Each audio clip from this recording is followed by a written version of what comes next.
dealership to dealership looking for that used car that perfectly fits both your lifestyle and your budget? Are you bored with the same old tactics, the same old styles, and the same old disappointments when you don't find exactly what you want? Are you frustrated because of bad credit or tired of being rejected of in-house financing? Are you tired of going from garage to garage for a car? How about that filthy old car that you used to drive? Are you done?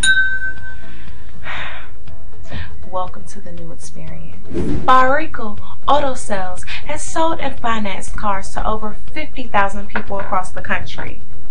Our exclusive in-house financing model allows us to provide flexible options for all.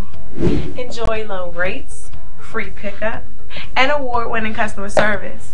Reserve today.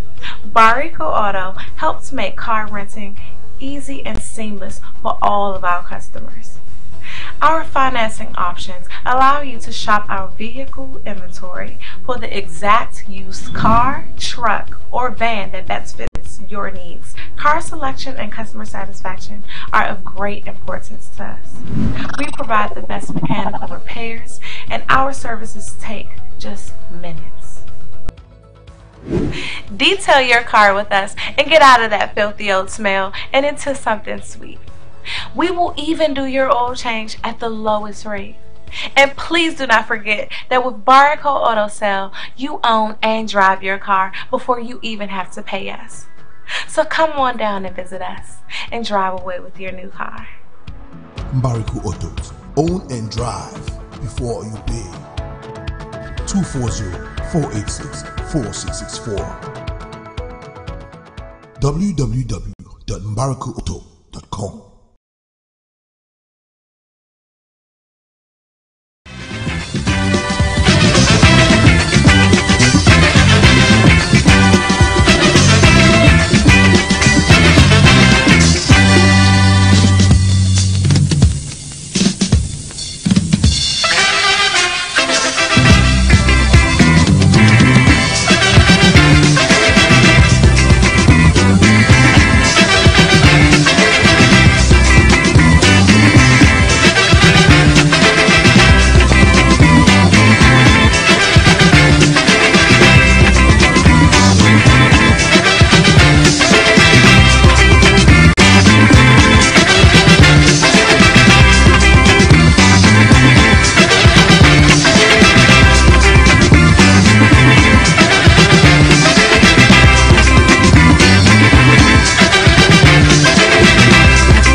We are no fools on the hill.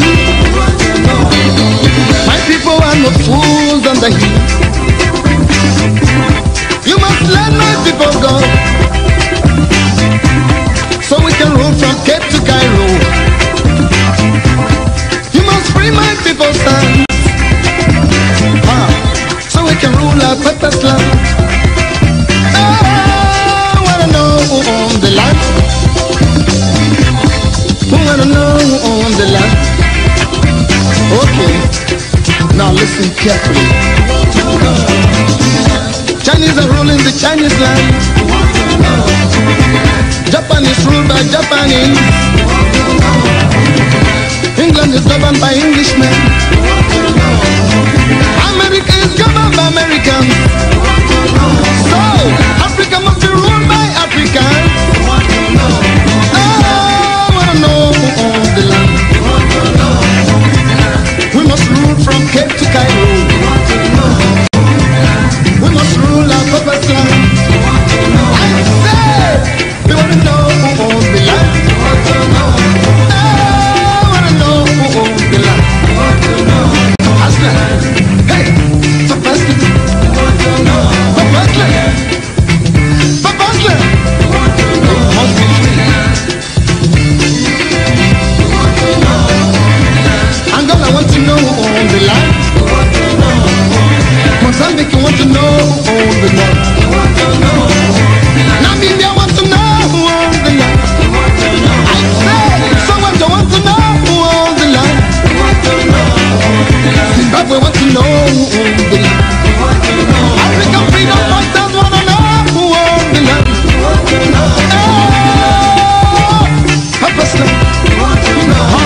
of sun and sand, since the time of moon and stars, since the time of air and sea, since the time of men and things,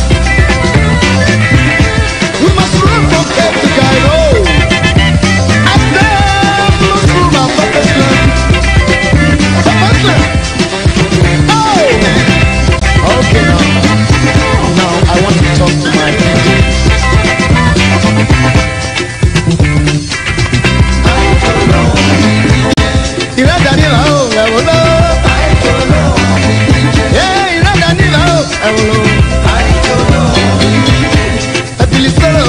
people. Now we are the crossroads. On the Femo, Dumbilla.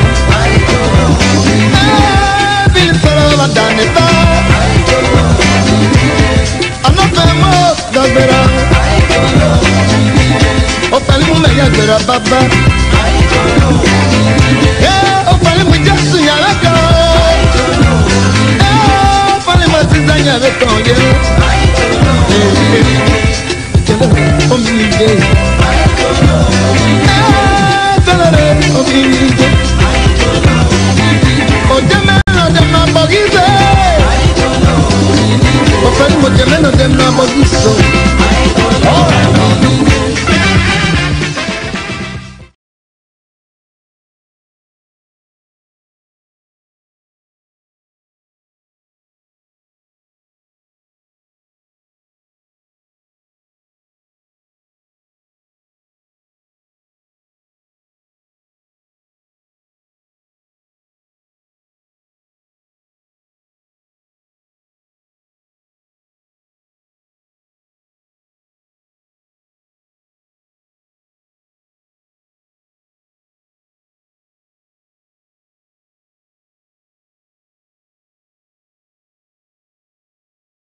Okay, ladies and gentlemen, my apologies for that. I didn't realize nobody was hearing me. I guess you can hear me right now. Again, I have said, we will keep on asking that question. We will keep on asking that question. Who owns their land? Who owns their land? And the answer is not ours to give. The answer is that of La République du Cameroon. And of course, the United Nations, the international community. The answer is theirs to give, because we know who owns our land, who owns our territory. Ambazonia belongs to Ambazonians. That we know. But until we get to Boya, until Boya is delivered to us, we will continue to ask that question until the day La République du Cameroon completely withdraw from our territory and the United Nations formally acknowledge, recognize Ambazonia as a country on its own. So ladies and gentlemen, it's a privilege to be here once more, and I want to welcome all of you on ground zero, in the diaspora, in the continental USA, plus Canada, and of course South America, where I have learned we have lots and lots of Ambazonians in Brazil, and lots of Ambazonian refugees in Mexico City in Mexico. I'd like to welcome all of you to this very, very exciting broadcast. Please, I'm going to do a number of things. First, I will bring to you a few announcements, and after that, we will dive into this discussion proper. I have with me very, very exciting personalities that you will always, at any time, love to hear from them. We shall be discussing French Cameroon false elections upon our territory. And of course, we shall also be talking about Mr. Campos Maurice rally, or I should call it, I don't know what I should call it, a rally or whatever name I should give to it. But that meeting is coming up February 9 in Washington, D.C. And it is important to talk about that because I see some crafty, manipulative way in which they are trying to get Ambazonians to show up for that meeting. We will talk about that. We'll come to that. And then if there is enough time, I will open the phone lines and take a few calls, most especially from those of you on ground zero. So again, it's my pleasure to welcome you, ladies and gentlemen. For those of you on the social media platform, especially on Facebook, please, 5 minutes, in 5 minutes, give me at least 700 people to start this broadcast. We are almost 400 already. So please, the next 5 minutes, while I bring to you these few updates and announcements, I need you to hit your share button. Hit your share button and give me and my guests at least 700 people here on Amber ABC Facebook page. And before I go on to bring you the some announcements, updates, let me formally welcome my guests here who are joining me from the bottom right. I have Barrister Valentine Ghana. Next to him is a face that you know so very well, the one and only Barrister Insert John. On the top right, you have Dr. Emma Osong. And of course, right beside her is the one and only in Tumfoin, Bo Herbert. Thank you, ladies and gentlemen, for joining me on the set. Can you say a word or two to the audience before I withdraw your images and take some few announcements, please? Barrister Ghana, go ahead, please.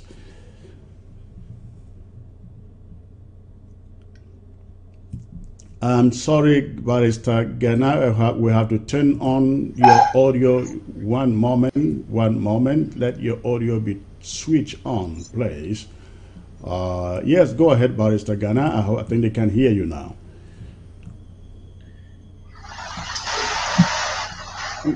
Yes, can you hear me well now? 5 on 5.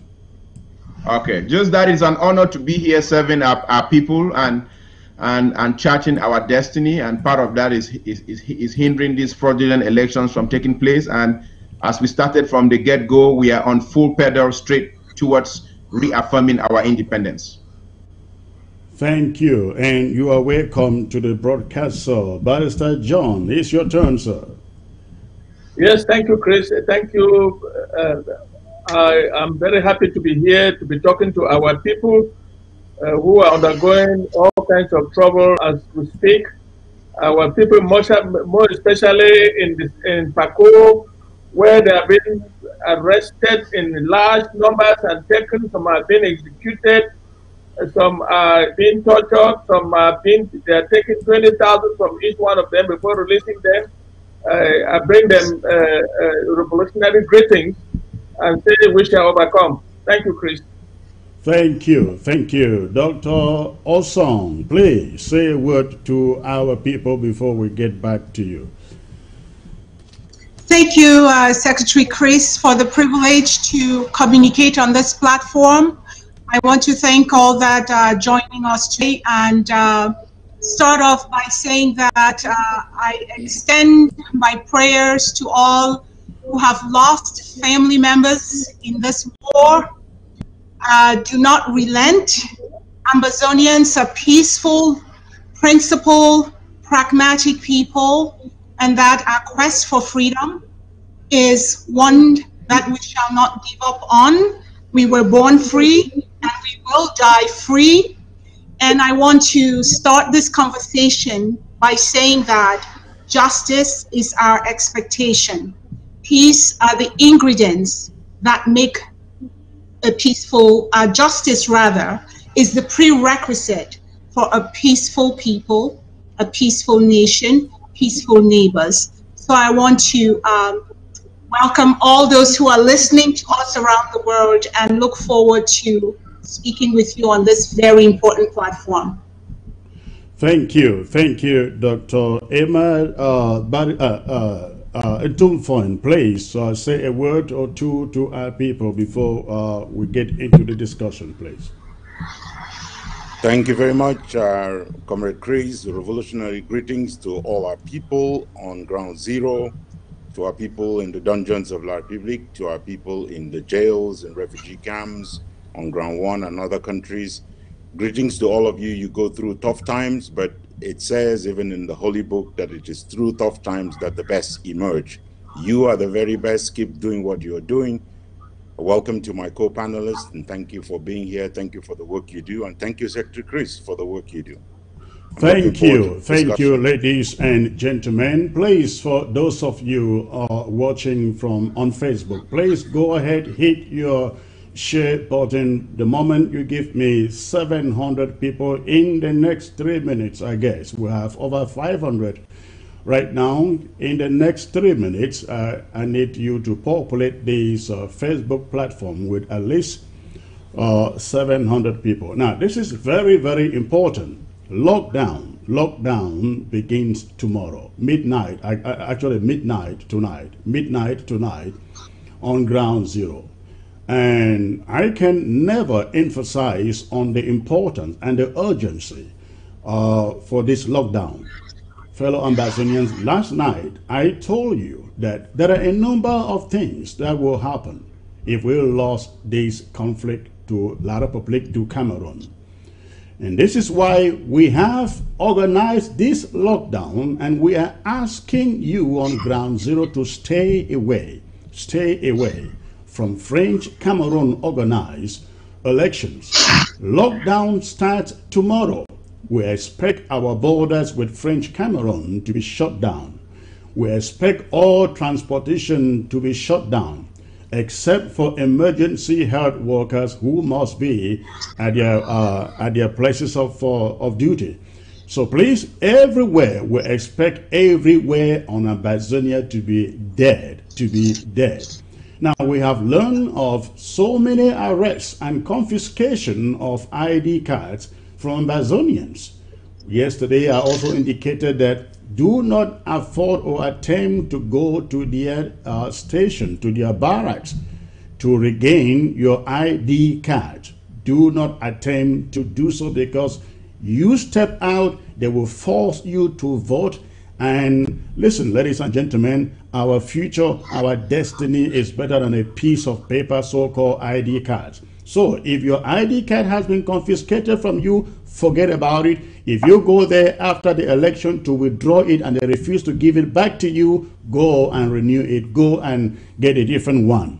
Now, I said yesterday, and I like my panel to listen to this because I would like to hear what you think about this. I said yesterday that let us consider or make this, not consider, let me use the right terminology here. Let us make this election, French Cameroon election, another referendum on that country.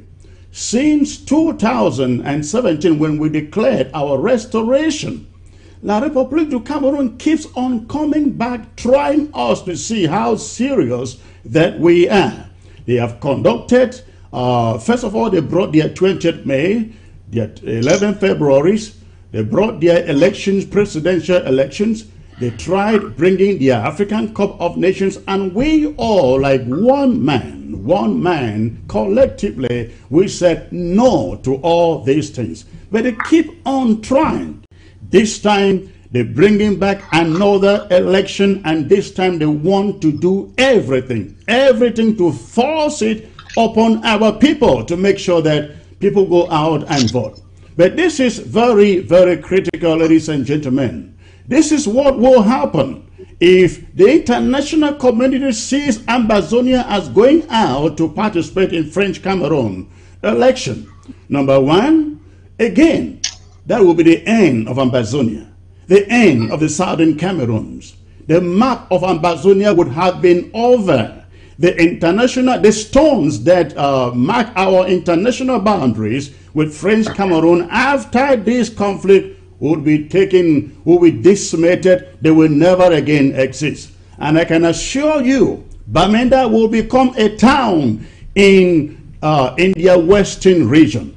Boya will become a town in the littoral region. The northern zone will be governed from the western region.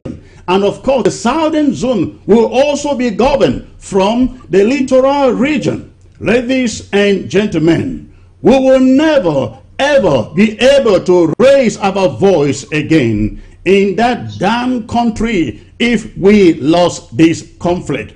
That is what lies ahead. That is what lies ahead, and which is why we are saying to every Ambazonian, we've got to stay away from this election. Many of your brothers in the diaspora may never come home again because, if we lost this conflict. The international community is watching. Donald Trump is watching. They want to see how resolved that we are. And this is the moment we tell the United Nations, the USA, the Canadians, the Swiss, the British, the Germans, the European Union, the Commonwealth, the EU. This is the time we take our resolve to them and let them know we meant it when on October 1st, 2017, we said bye-bye to La République du Cameroon. And so, ladies and gentlemen, tomorrow, lock your homes, stay in. Do not attempt to go out to be shot at by the invading troops from La République du Cameroon. Ladies and gentlemen, I have 50 more people to go until I bring you my guests for this broadcast. So please, if you are just joining on Facebook, go ahead and hit your share button. Let's get this platform thickly populated today. So please, if you are joining, go ahead and hit your share button. Let us populate this social media platform. I want to again formally welcome all of you watching by way of satellite on ground zero in all of sub-Saharan Africa. And I'd like to also make this announcement. Ladies and gentlemen, if you have a business out there, especially those of you in the diaspora, if you have a business out there and you are looking for a way to publicize or advertise your business, I want to invite you to consider consulting with ABC to advertise your business. I believe as you do, you wouldn't only be supporting or growing your business, you would by so doing be supporting the revolution. ABC is beginning to take advertisement. Maybe this is the season of graduation. It will soon be here. The season of graduation will soon be here. Some people are conducting marriages. Some are doing their cultural conventions. ABC can carry your convention live. And also your graduation parties, we can zoom it live to ground zero. Just imagine you sitting there celebrating your graduation party or your cultural convention, and your parents on ground zero are seated there watching you live. So please, if you are planning any of such events, please contact ABC. Contact ABC for promotional purposes. And of course, if you have a business, want to start a business, please, we can do fabulous promotion advertisement for you. And before I take you to my guests who have hit the number already, let me make one more announcement.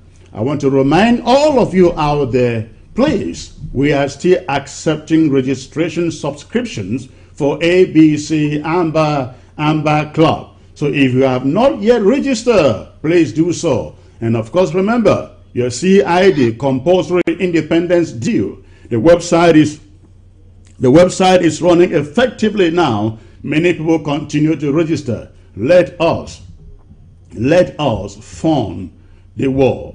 Let us form the war. And not only that, please recognize, look for your county, join your county, your local government. Let us form our counties and form our local governments and get this war to the expected destination. Boya is not far from us, but we have to keep on giving and giving and giving and giving until we arrive, Boya. Ladies and gentlemen, again, it's a privilege to be here tonight, and I have a very, very special line-up with me. I have a very special guest lined up with me, and as you heard, we are going to discuss these elections, and we are also going to touch on the Canto event that is coming up in Washington, D.C., February the 9th. Again, ladies and gentlemen, I'd like to welcome you here. As you all know, these elections is a do or die issue with us, all of us, Ambazonians. We can never emphasize the importance of it enough.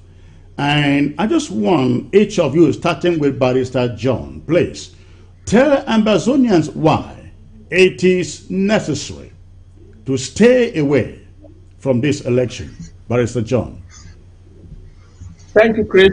My dear compatriots of Amazonia, tonight at 12 midnight is the beginning of the D-Day.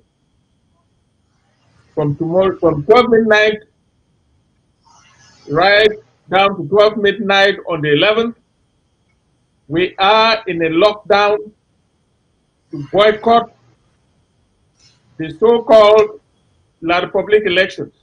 They have no place in our territory. They have no place in our country. It is very important that we stay home. Every one of you, I hope you are listening to Barrister Fru, because I don't miss my words. Because if something happens, don't say we didn't tell you. Our restoration forces will be everywhere 24/7 for the next 6 days. Please, for your own safety and for the safety of the family and for the safety of Ambazonians, we don't want to lose any of our own, because we want everybody to get with us to Boya. Stay home. Stay home, because all electioneering, wherever they are, will be a legitimate target for the restoration forces. Therefore, if you are caught in the crossfire, you have only yourself to blame. Please, I repeat myself, stay home. This is a referendum against La Republique of Cameroon. We have to show them that we are a people, that this is our country. We stayed and they came and met us and created this havoc that we are going through. We have to show them that we are a separate country since 1st of October 2017. We have always been a separate country in part of the illegality that started taking place in 1961. But we reaffirmed our sovereignty on the 1st of October 2017. Therefore, nobody, no other country has a right to organize elections on our territory, on our country. We will make sure that those elections don't take place. We know what has already happened. Before I came on, I saw a very long list from most of our counties of candidates, CPDM candidates. Listen, whether they are old list or new list, we don't want to know. If you are on that list and you are declared a winner, you better just make sure that you're out of our territory. Okay, Barrister John, we will get there. I will really love short answers from you so that we can cover. Thank you, sir. So I am saying that our people should stay home and avoid any calamity that may arise. All right, thank you, Dr. Emma. Again, this is a do or die election for Ambazonians. What is your opinion? I mean, what would you want to say to every Ambazonian out there who is thinking maybe I should go out and vote, or maybe because they have confiscated my ID card, I should go there and get it and possibly vote so to get it back? What would you say to them, please?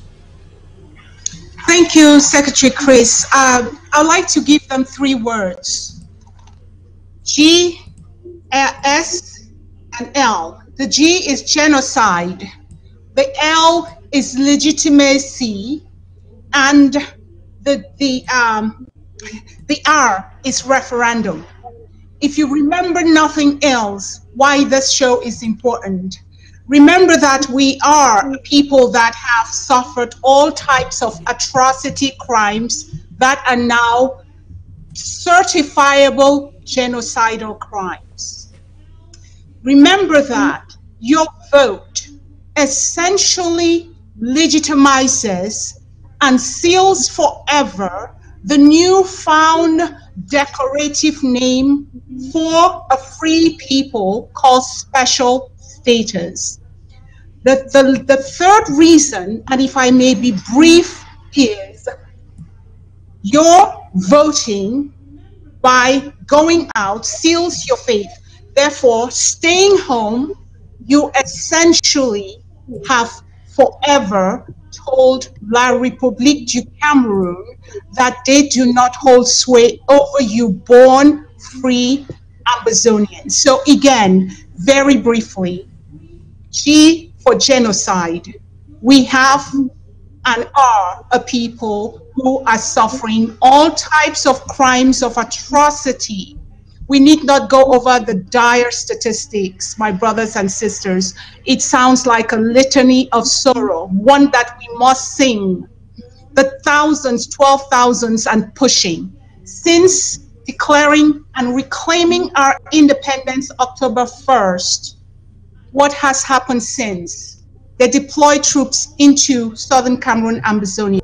Since the 2018 election, presidential election, we stayed home. That was a solid, resounding boycott that said, we reject and we are not to again be subjected under the rule of the French colonial dominated government in Yaoundé. Since 2018 or 2019, what has happened? Additional troops have been deployed and the atrocity crimes against us has only gotten worse. Now, I want to ask my brothers and sisters listening out there, if this is not a ploy, what can it else be? If we rejected the head, why would we accept the body of the fish? If we said the head of the is rotten, we want nothing to do with it, why would you then accept the body of the fish? I mean, these are not laughing matters, but let me conclude this short piece by saying this election is a ploy to forever enslave us permanently and solidly in the eyes of the international community as a one and an indivisible. But we know we are not one and indivisible. We can go through that history, but we won't belabel that point. Why? Because there is a country called the Republic of Cameroon, which attained independence in 1960, January 1, pursuant to UNGA 1476 or 1474, and was admitted as an independent sovereign nation with its own borders. Today, as a free people who achieved and should enjoy the same privileges as a sovereign nation, pursuant again to that big book that UN says is UN General whatever 1608, we are saying we must live as free people in our own country. So I want to say that you're going out three things: to vote legitimizes the government in Yaoundé, and you are accepting your new name, NOSO, special status. Number two, your vote is to say that you endorse Bia's genocide on us.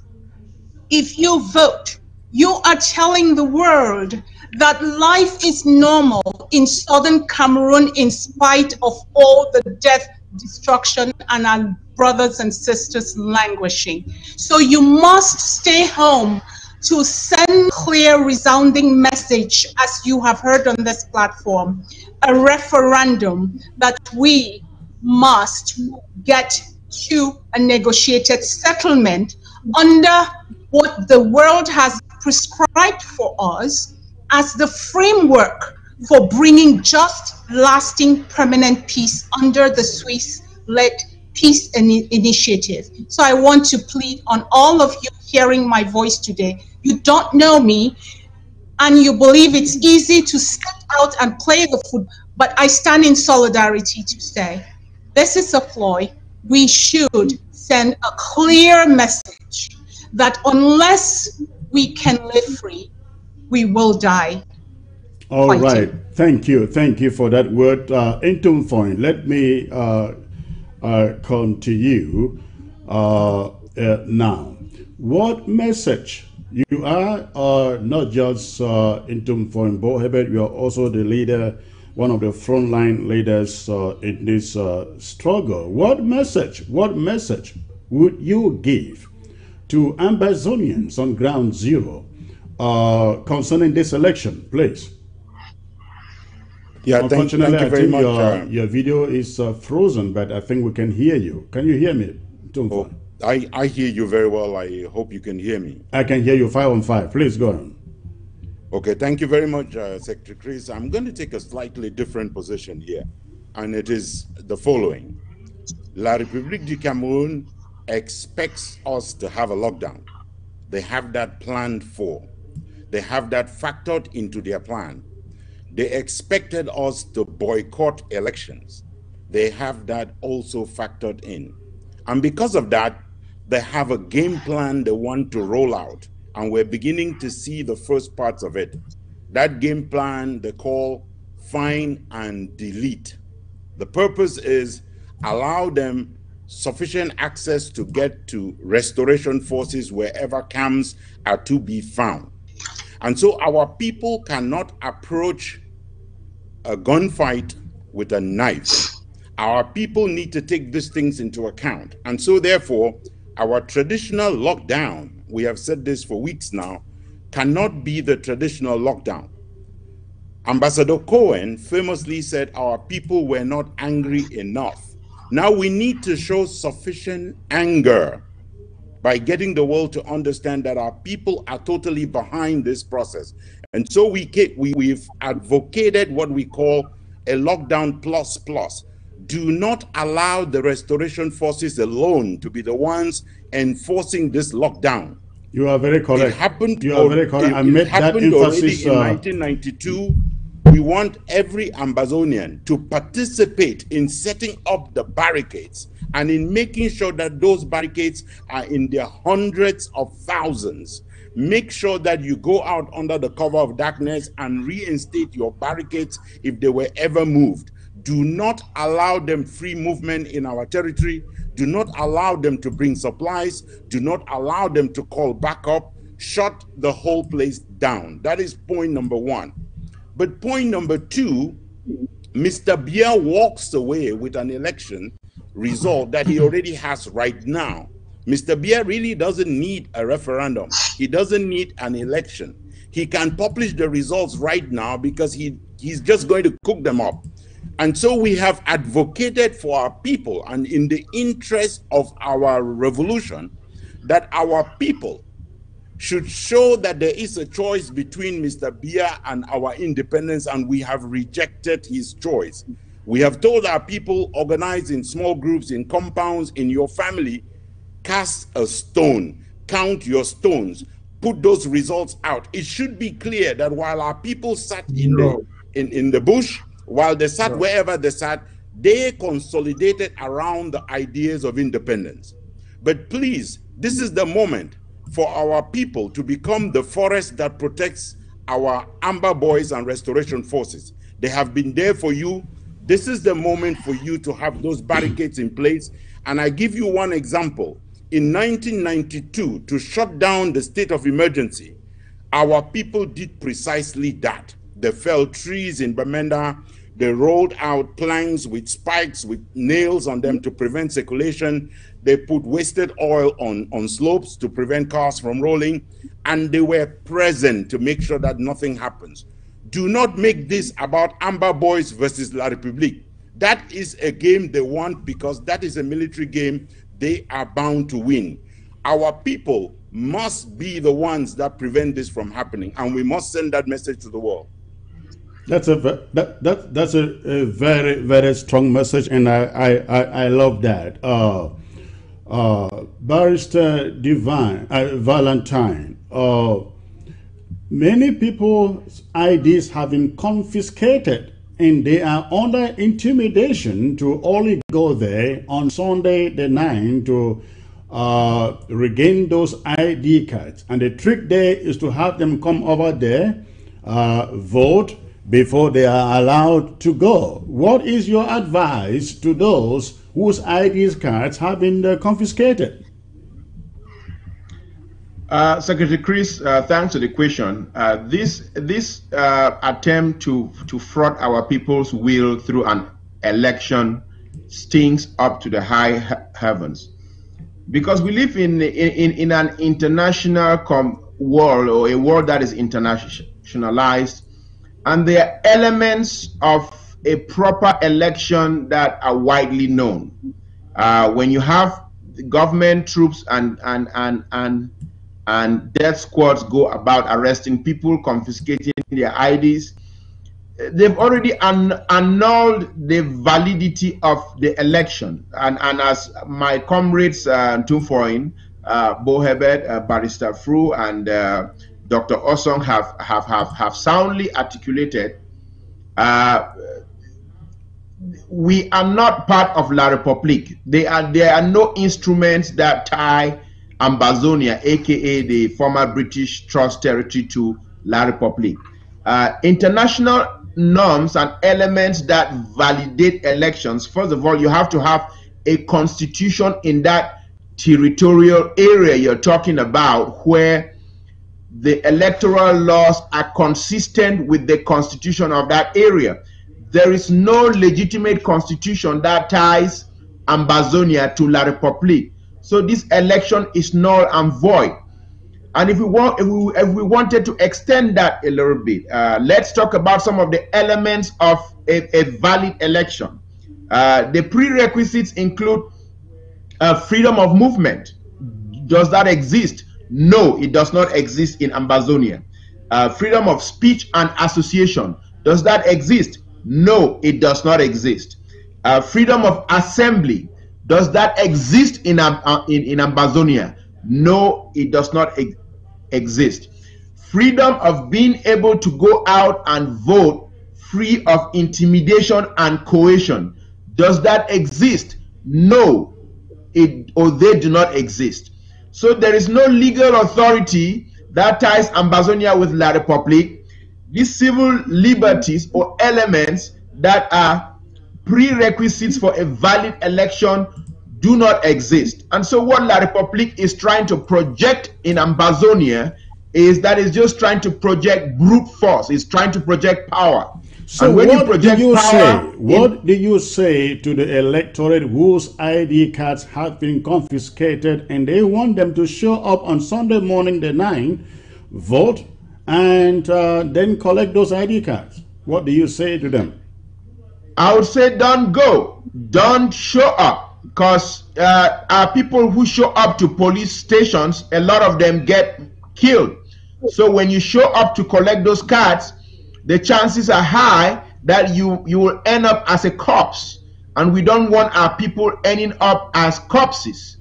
And as Barrister Fru said, shut your doors, lock yourself down, because they are, apart from the fact that they are luring people to their death camps by seizing their ID cards, they are going to be Betty Bulu death squads roaming around Ambazonia looking for people to kill, as we've seen in the past. So the smartest thing and the wise thing for our people to do is to adhere to the shutdown and lock themselves indoors from the 6th to the 11th.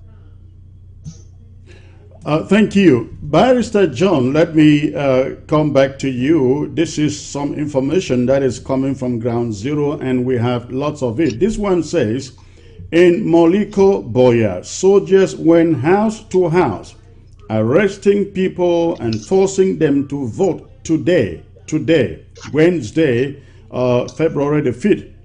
The same happened in Moyoka. Of course, we have seen those photographs coming out of Moyoka yesterday.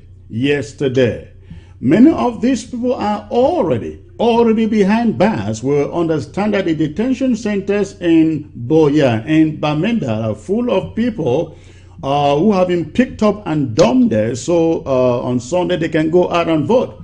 We have also seen today images of prisoners being transported from Yaoundé to our territory to vote. What would you say? What is your take on all of this intimidation and harassment?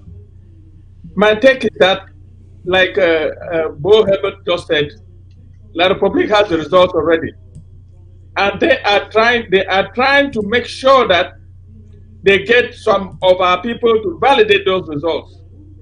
Listen, Chris, before I came here, last night and this morning, I had very sad news coming to me from Boya.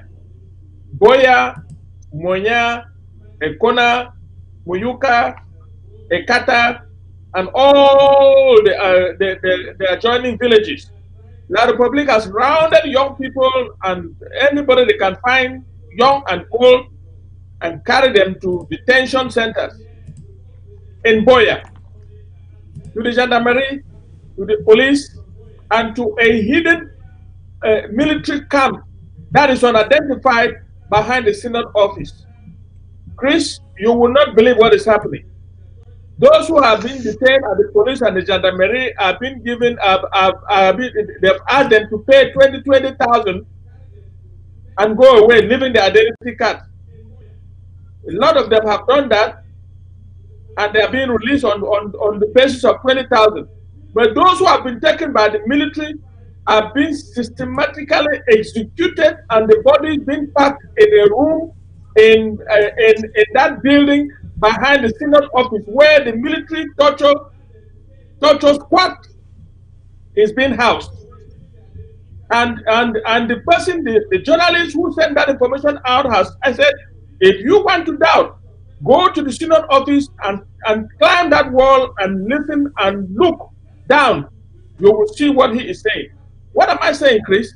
I'm saying that La Republic is committing very serious genocidal crimes as we speak.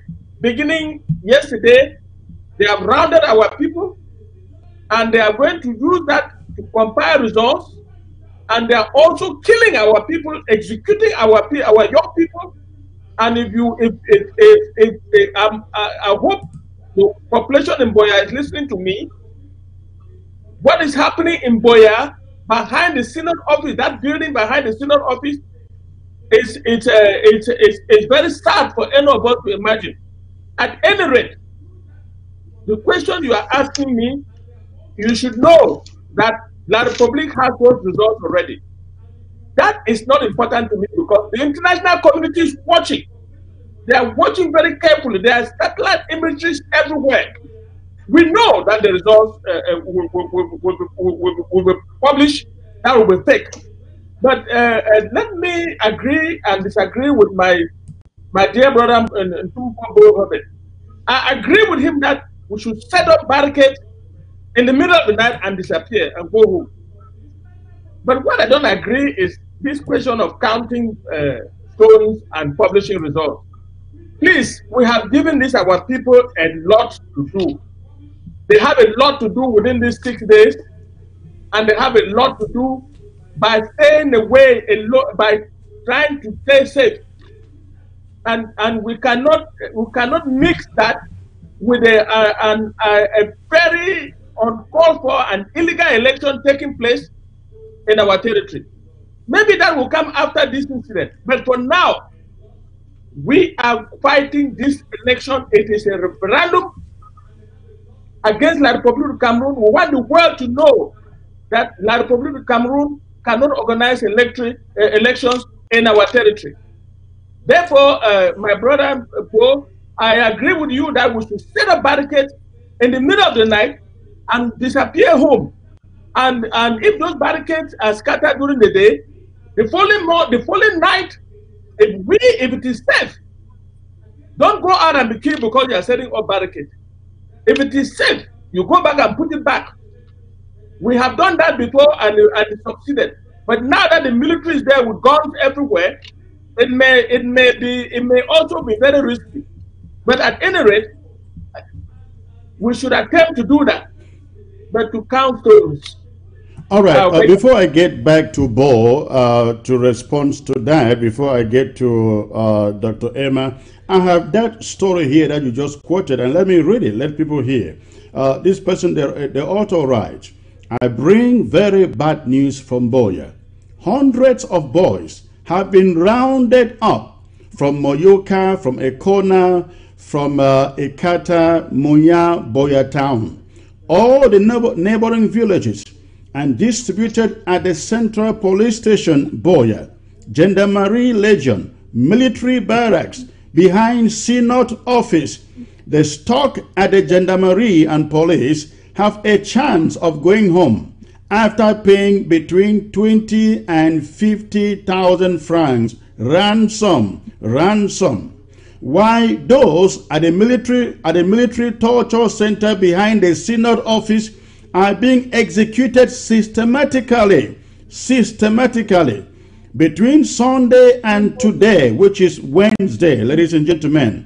Between Sunday and today, more than 100 boys have been shot point blank. I hope Ambazonians are listening to this. More than 100 boys have been shot point blank. Some tortured to death. Some bludgeoned with heavy metallic rods. The executioners are enjoying it and taking their time. They are not even worried about hiding their work anymore. There is a huge pile of corpses. I hope we are hearing this. There is a huge pile of corpses on cartons or in cartons in one of the rooms. Can somebody even imagine this? a huge pile of corpses in one of the rooms. And it says, anyone who doubts this story can go to the upper part of the synod office compound, climb the fence and listen. Climb the fence and listen. You will hear the screams of their victims and sounds of gunfire. This is only genocide. This is extermination in progress. Extermination in progress. The question that lots of people will be asking out there now is, as leaders of the struggle, leaders of the revolution, what should we be doing at this moment, hearing gory stories like this one? Please. Yeah, thank you very much. And let me come back to a point here. When a government or a regime like Mr. Bia's has a problem they believe they have by way of problem, and they think a military solution is how they are going to solve it, they create a state of emergency, or they create a state of exception. A lockdown is a state of exception if we do it by going home. I want the people of Ambazonia to remember, you cannot go back home. You cannot create the passage, safe passage for them, because if you do, they will come for you. The way that we are going to defend ourselves and defend our people and defend our land is by everyone realizing that they are the next person to be taken out. This is not about restoration forces. This is the moment for the people of Ambazonia to stand up. And I'm not saying just stand up empty-handed. If they know that they are going to come for you and the only thing you have is to throw your hands in the air, then they are encouraged to do so. You must protect yourself and defend yourself, but you have to be 24-hour vigilant on your post. We cannot go to sleep. We cannot lock ourselves up. This is not the time. Imagine right now that there is no lockdown, but they are able to go house to house and round up people. If you barricade yourself, they will kick in the door, they will drag you out. That is what Hitler did. That is what Mr. Bia, that is the playbook that Mr. Bia is playing by. And the only answer to people like Mr. Bia is violence that allows you to defend yourself. The people of Ambazonia must factor this in. Mr. Bia is in Ambazonia on a mission that's called Find and Delete. They are the ones that set it up. They have established in a very cynical manner what they call an escadron de la mort, exactly in the names of the Interamwe in Rwanda. And they are out in Ambazonia hunting down people and killing them.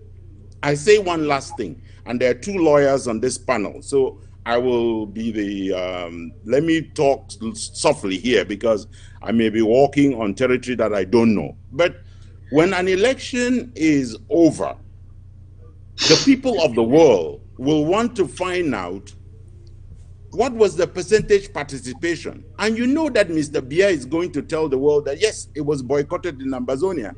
But you know, 75% of the population is in the French-speaking part and the participation was very high. You know, that's what he's going to tell the world. That's what he's going to use to say that the election was credible. Our process of delegitimizing Mr. Bia's election is to demonstrate that our people took a choice that is contrary to his choice. A boycott is a vote. It is like staying home. So I ask our people, make sure that you have your own vote for referendum on independence, on reaffirming our independence, on denying anybody who is elected under these sham elections to ever represent you, and reaffirm your support for negotiations without preconditions under the auspices of the Swiss government. Do not allow Mr. Bia to run away with the message that you boycotted, but because when you boycott, Mr. Bia is going to come up with a figure. You will be shocked by what that figure is. We have to provide a different figure to the international community because our people have done what they need to do. Thank you. I will go back to the question that I asked, and I will direct this to Dr. Emma, if you can attempt it. we have a situation where our people are currently, I mean, as we speak, they are being slaughtered in secret chambers in Boya, and of course, I believe in other towns, Manfe, Bamenda, Victoria, Kumba, perhaps Kumbo too. What can we do now? What can we do now, Dr. Emma? That's a tough question. For those on the ground, and I will not pick up from where my brother Tumfoy left off. I rather re-echo one of the things that I believe Barrister So echoed in the previous segment, which is that to the extent that we can minimize the suffering, the killings, we should figure out how best to do so. The focus in the days ahead is how to send the message to the world that we have freely expressed our wishes, and that freely expressed wish began October 1st, 2017, when we reasserted in millions our determination to live free within the territorial boundaries that were accorded to us after decolonization, which unfortunately the new colonial master has never vacated.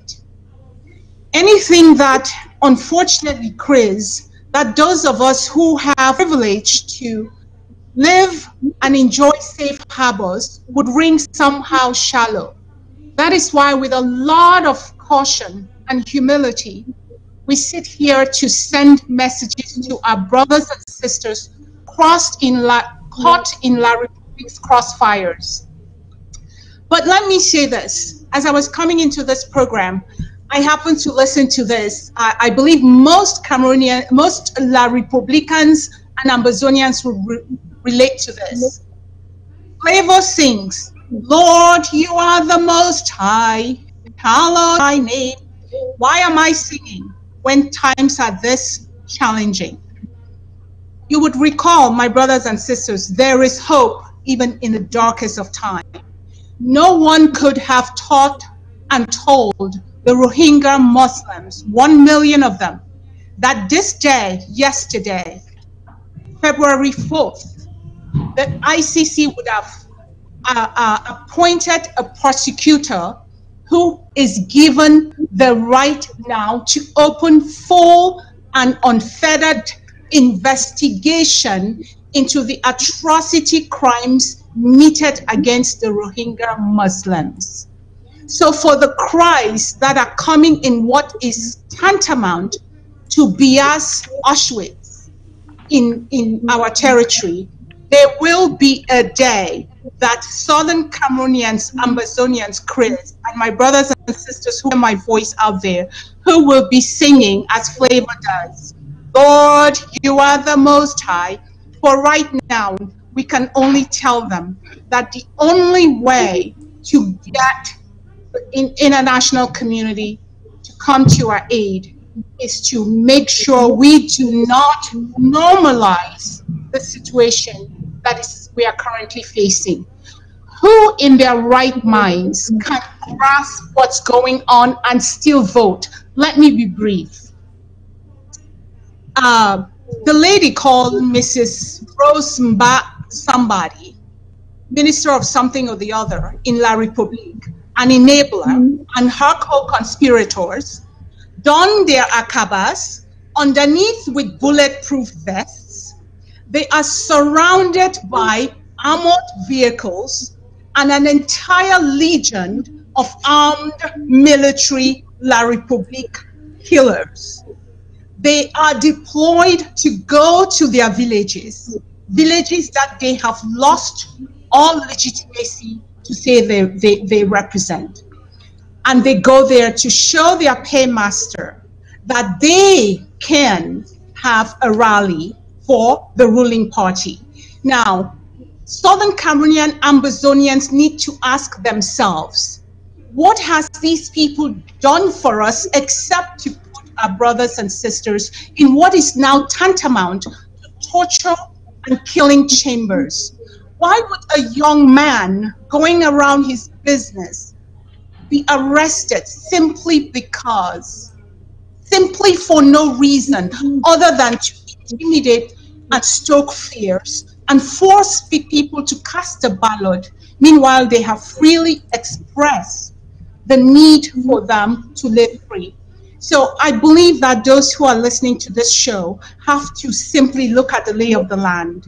How does somebody come surrounded by military, is protected to the kilt, in the midst of your own brothers and sisters, homes being burnt, being displaced, summarily arrested, abducted in mass numbers, deported and for no other reason, and they ask you to come out? And I say these elections again is a ploy, and your vote is a one-way ticket to your own annihilation, your own destruction. So do not legitimize that which has no concern for you.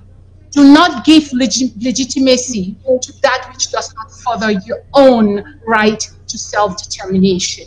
So, Chris, there is no good answer for those facing the barrel of the gun. I advocate for safety, but I advocate strongly here that we shall not and should not legitimize what's going on. The world, again, my brothers and sisters, in case you don't remember and you did not tune in, on December 6th, the United Nations Security Council met, and resoundingly, one after the other, if time permits, we can go down the list of countries: Germany, Indonesia, the Federation, the Russian Federation, the United States, England, each one of the UNC member, permanent and temporary members, stated, Mr. President Biya of the Republic of Cameroon, you will not win this war militarily. We are encouraging you to put down your arms and join the Swiss-led process without precondition for a negotiated settlement. On December 12th, the United States congressman sent a similar letter telling Biya they know the majority of the crimes, which are now atrocity crimes of genocide, are caused by his military. They say, right, Mr. Biya, do go to the Swiss peace process to end this war. We must not realize what's going on and forever give up the one chance we have for a peaceful Southern Cameroon and Amazonia. All right, let me get to Barrister Ghana there. Do you have any suggestion as to what can be done with the recent spate of arrests, the detentions, the torture that we are hearing in all of Amazonia? Thank you, Secretary Chris. There are a number of things that we can do. Some of the things that we can do include continuing to supply war bodies, war institutions with information regarding the genocide that is going on in Amazonia by the Republic of Cameroon, aided by France. We can also begin to solicit information from people in Cameroon and people in Amazonia on the individuals who are who are in the upper hierarchy responsible for this genocidal crime. I'm just going to take a few minutes to go through some of these names of people, officers of La République who are responsible for the genocide that is happening. Of course, Paul Biya. Of course, Betty Asomo, who is the Minister of Defense. Claude Meka, who is the Chief of Staff. Galaxy Etoga, who is the Colonel controlling the set, under who a lot of Amazonians have gotten killed and tortured. Mbaga Ngwele, who is Delegate General for National Security. There is Etoga Galax Vest, who is the Secretary of State for Defense in charge of the gendarmerie. There is Kavaye Jibril, who is the Speaker of Parliament and aiding this genocide that is going on. There is Famen Dongo Jacques, who is the Minister of Higher Education. There is Avondo Ayolo Samuel, who is the Director of the Civil Cabinet at the Presidency. There is, of course, Paul Nji Atanga, who is the Minister of Territorial Administration. There is Laurent Esso. There is Rene Sadi Emmanuel, who is the Minister of Communication. There is Owona Gregoire, who is the Minister of Labor and Social Security and a direct participant in aiding this genocide. There is Colonel Didier Bajek, who is the former head of the communication of security. There is also Emile Bankwi, who is director of a security agency in Cameroon. There is Okala Biliar, who is the governor of the Southwest, their name for the southern zone in Ambazonia. There is Lele Afrique, who is the colonial governor of the northern zone. We have these names. We need people in Cameroon to keep supplying information to us regarding what is happening so that we can keep documenting what is happening. I'm going to provide an email address that I created, and I've been soliciting information for what has been happening. The email address is servantofambazonia@gmail.com. If you have any direct information that strengthens the case against these individuals, whether it's General Aga Robinson, whether they are the colonials who are responsible for the specific zones in the northern zone and the southern zone in Ambazonia, send that information to the IG. Send that information again to the email servantofambazonia@gmail.com. We will have to work to prosecute these people both at the ICC, and will prosecute them right here in the United States in federal courts, so that we exact a punishment not just on them but on their estates. But we should also continue, as I said, to communicate this information to the congressmen in our districts, to the senators in our areas, in whichever state we belong to. So there is a lot in our power that we can do to continue to document, expose, and look forward to prosecuting these individuals. Also, Ambazonians, if you are listening, dig into your pocket and support the restoration forces. Self-defense is a universal right.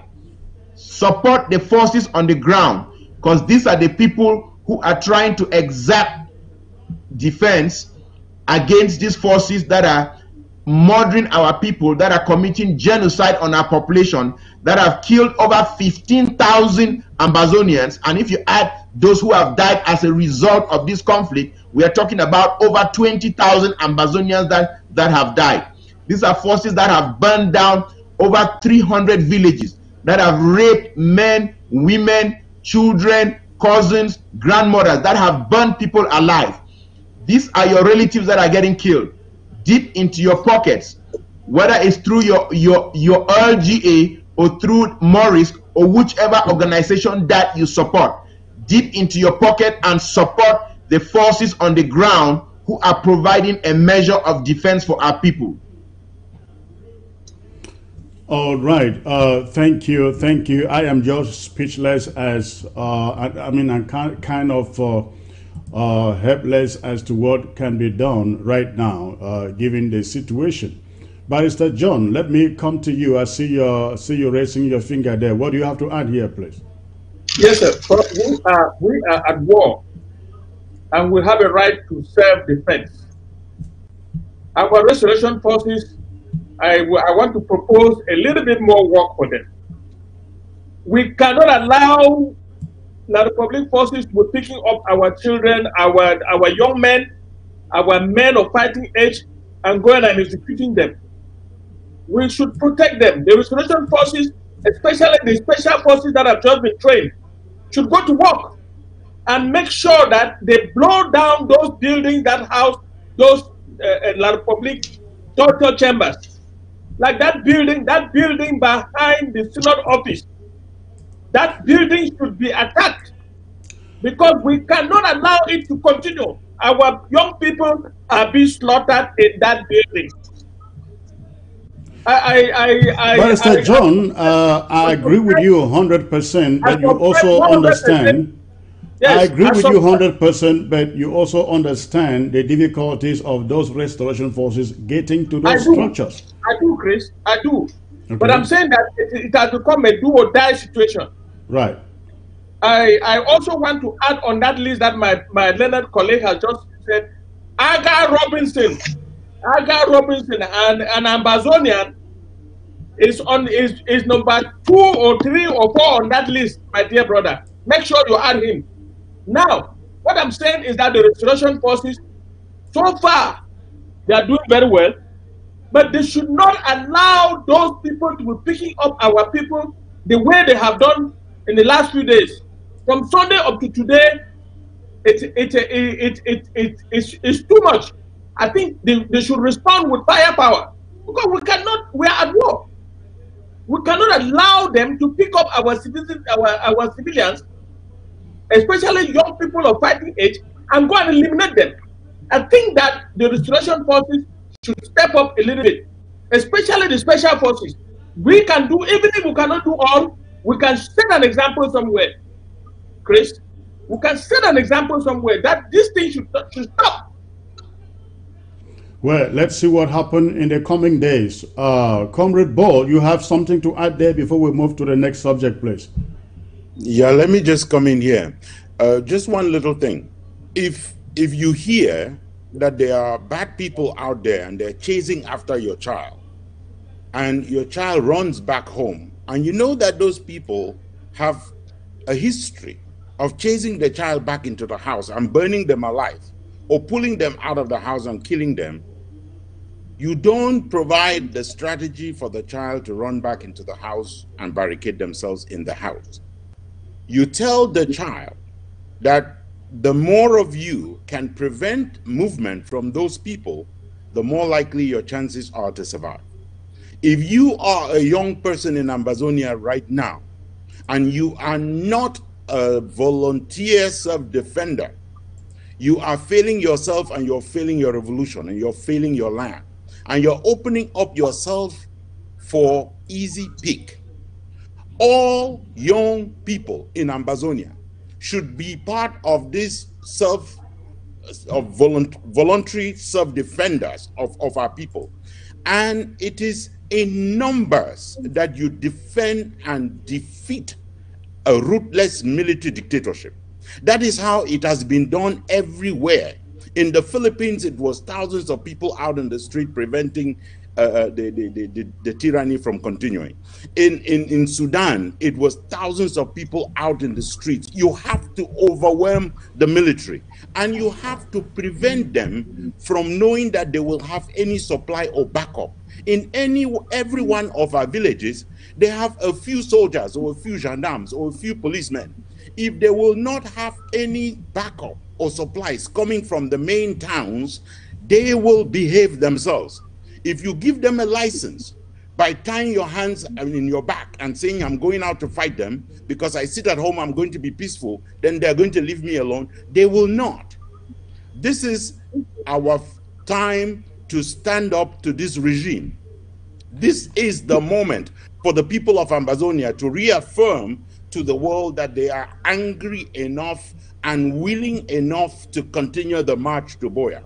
It is not the time to say, we have faced down the barrel of the gun and now we must retreat. Because if you do, you are damned. If you don't move forward, you will be damned. This is not it's not a position that I'm taking recklessly. It is not a position that I'm saying, let a maximum number of people be killed, but we will save the greater number by being aggressive, by being defensive, by being in position to prevent them from providing the supplies that they need.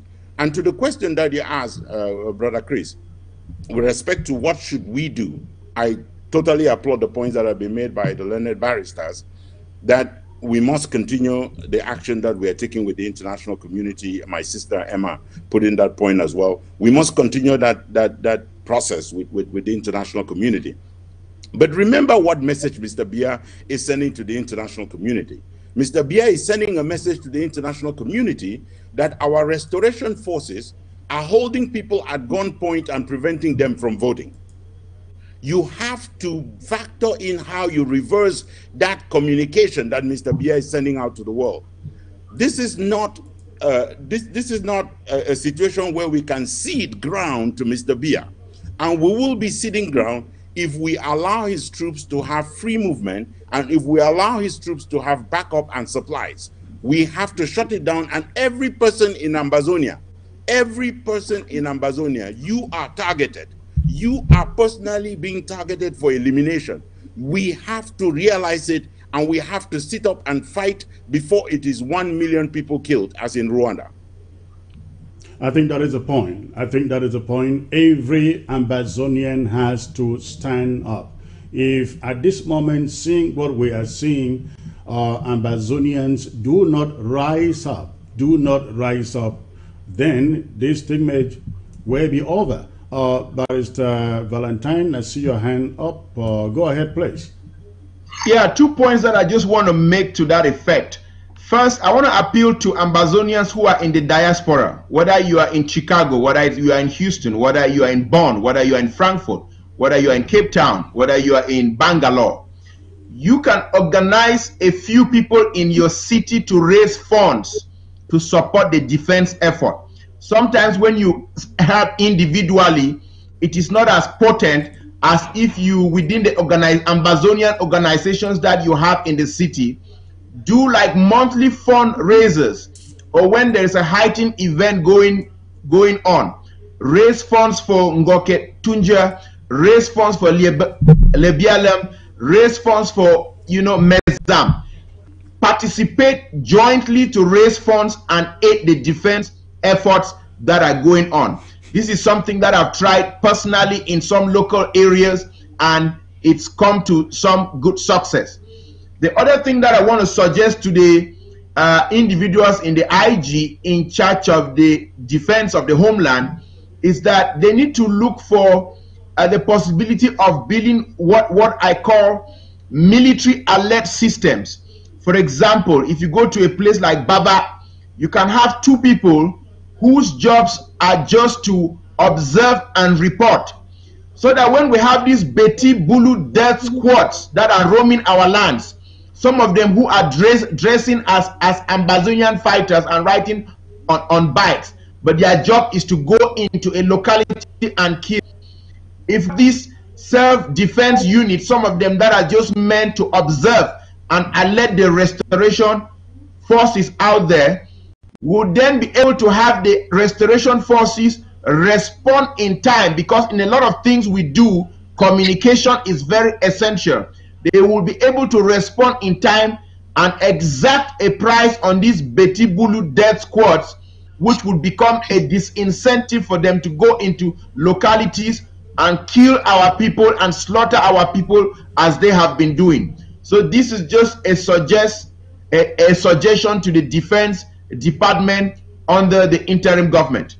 All right, thank you. Please, if we can shorten our answers, make it maximum of a minute, that would be great, so that we can quickly get over to the other subject. But I have this question coming from a listener on Ground Zero, and he writes, why would you not meet and discuss our sad situation with the international community if they can prevent these tortures and genocide, instead of relying on us to defend ourselves with bare hands? Please, where is the diplomacy we think you are doing?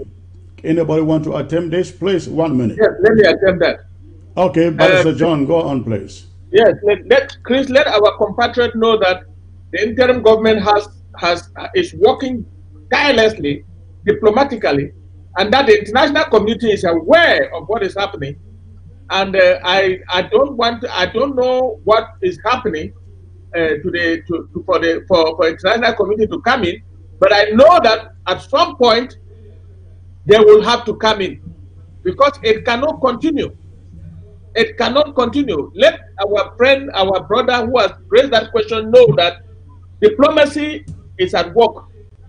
We are not sleeping. Nobody is sleeping. The interim government is not sleeping either. The foreign affairs department is working. The presidency is working.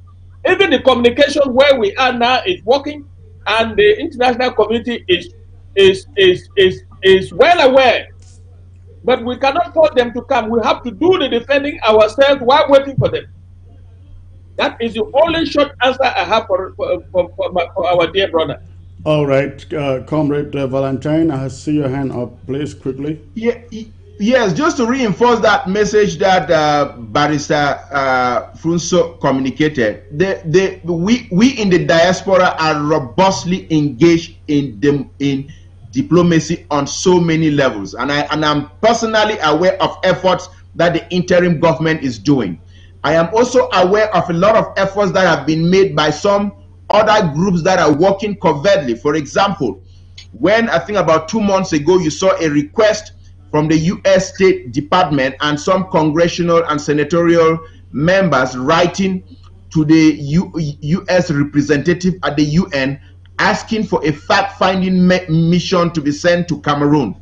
This was as a result of robust diplomacy that the interim government engaged in, as well as some organizations working covertly that I was privy to and that I work with to liaison with over 50 senators across the United States and dozens of congressmen to brief them on the situation, which led to that action of requesting the U.S. representative at the UN to request a fact-finding mission to be sent to Cameroon. So as Barrister said, diplomacy is going on robustly on the ground, and there are even events taking place over the next 2 weeks that I'm personally involved in, but that I don't want to disclose publicly right now. All right, thank you, ladies and gentlemen. Let's put a hold on this for a moment. Let us shift topic to the subject of Maurice Kamto's rally coming up in Washington, D.C., I guess this weekend. Now, this is what I found out. This is what I found out, and I saw this on the social media. Somebody is writing this. It actually came from the, I think, posted by Patrice in Ghana. Now, this is what I read or I saw. He says, Kamto is coming to D.C. this Sunday, February the 9th, for a photo op. Now, this story is tactically written to want to war Ambazonians into that event as though Kamto is coming there to talk against Ambazonians. So the idea is Ambazonians should fill the place so they can stop Kamto from saying anything negative against Ambazonia. But that's not the case. That's not the intention of this message. The intention of this message is to have as many Ambazonians in that place as possible so Kamto can go out and say he is the only one. He is the only one who can resolve the conflict. And I mean, by virtue of the number of Anglophones showing up, Anglophones as they call it, showing up in his rally. Now, this is what the letter says. It says, the town hall is meeting to discuss the problems in southern Cameroon. The event is being organized in secret. In secret. Of course, there's nothing in secret. We all know it is not a secret. He said, even as he tells journalists the solution to our problem is federalism. The event will be this Sunday, February 9, blah, blah, blah. And they put the details. They want people to know where it is. They want people to go there. They want Ambazonians to go there. I don't need to read the whole thing, but ladies and gentlemen, let me start with Dr. Osong. What would you be advising Ambazonians in the D.C. area? You live in the D.C. area. What would you be saying to Ambazonians, advising them in the D.C. metro about this event? Interesting. Let me say something, because I may miss the opportunity to do this, about what is being done diplomatically very quickly. As Barrister Ghana just mentioned, we have to recognize and trust that for the most part, diplomacy is private. It's something sometimes done informally, behind the scenes, quietly. That's how you sow the seeds, and then when things occur, it does occur. So let's not despair when we don't take all the diplomatic businesses to the marketplace. Let's remember that you press the flesh sometimes very privately so as to get some things going. I just want to put that out there, because not everything diplomatically must be done in the global market space for everybody to be aware. Right. Now, so going to the question, what would you be saying to Ambazonians out there in the DC area? I would love, Secretary Chris, I would love to have a President Kamto as president of La République du Cameroon, because I think he will be a great president for the 15 million La Républicains in La République du Cameroon. He is a better alternative for them. That is what I would tell Southern Cameroonians, Ambazonians, that we have a fight to fight, and Kamto is obviously not playing on our side of the game. Mr. Kamto is not certainly interested in the Southern Cameroonians, Ambazonians. What I understand is, now that he himself has boycotted the elections, he would like to make the world understand that the reason he doesn't want to participate in an election that he would have never won under La République is on account of the suffering, death, and destruction that his own government meted on us. And so we must join him somehow to fight this war. So while I would tell people who are pragmatic as we are, that staying engaged is important, but these are not the types of engagement for us to take on and again legitimize why we must be under a one and indivisible Cameroon. If up until now you are not clear on the fact that we are not one and indivisible, then I invite all of you to go out and listen to the ever-evolving position of Mr. Kamto. All right. Which now has evolved from special status to some form of five region federation. But if you believe in your hearts of hearts, Southern Cameroonians, that we have freely expressed a wish under what is internationally guaranteed for us and given to us during our own decolonization process, that we have territorial integrity, Mr. Kamto's campaign around the world for his presidency in La République du Cameroon should not be of any concern to us. We would love friendly relationships with a President Kamto in La République, but let's stay engaged. Let's not relent despite our divisions, Southern Cameroonians, Ambazonians. If we are not focused, remember, if you don't know where you are going, every road will take you there. We know where we are going. The world is behind us. Let's concentrate and get to where we are not second class. We are not always being given something, special status, no so. What else would they call you next? No nothing? All right, thank you. Toomfoin, what would you be advising Ambazonians out there in the metro, DC metro area about this Kamto meeting?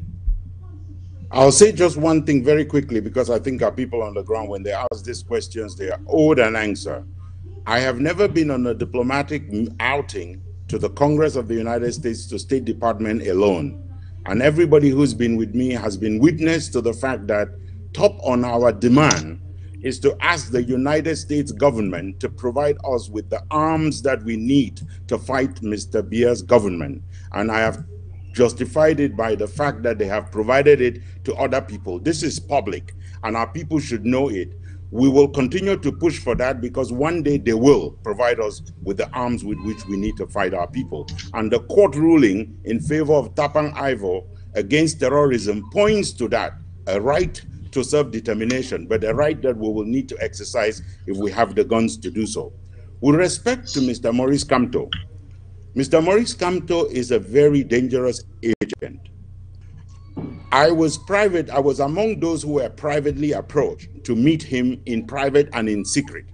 And I turned it down and I told them that we will not meet with him because I will not meet with the president of Afghanistan. He is just the president or potential president of another country. We are not supposed to go to every president, whatever event that they are holding. But Mr. Maurice Kamto is very dangerous for a number of reasons that I want to point out very quickly to Ambazonians. He is the author of that 1996 constitution by which you are enslaved. He has been a deputy minister of what they call justice, which is in fact injustice. And they put in place the laws by which you are being massacred today. Mr. Kamto has been caught in his own trap. He finds himself in a situation where he is unable to unseat a tyrant under a system that they build the legal foundation for. And Mr. Kamto should sweat all alone in his situation. Mr. Kamto is also dangerous for another reason. Mr. Kamto was part of the team that pleaded the case in favor of La République with respect to Bakassi. And Mr. Kamto could not have possibly made that case without linking the fact that Southern Cameroons owned Bakassi.